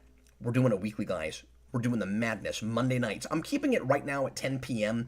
Central. It's pretty late. We had quite a crowd for as late as this was, so I've been testing this. It seems to be viable enough. It gives me the evening to finish notes and research if I need it, and I needed it tonight, so I'm really glad that we started late, or this would not have been as in-depth and probably not as good.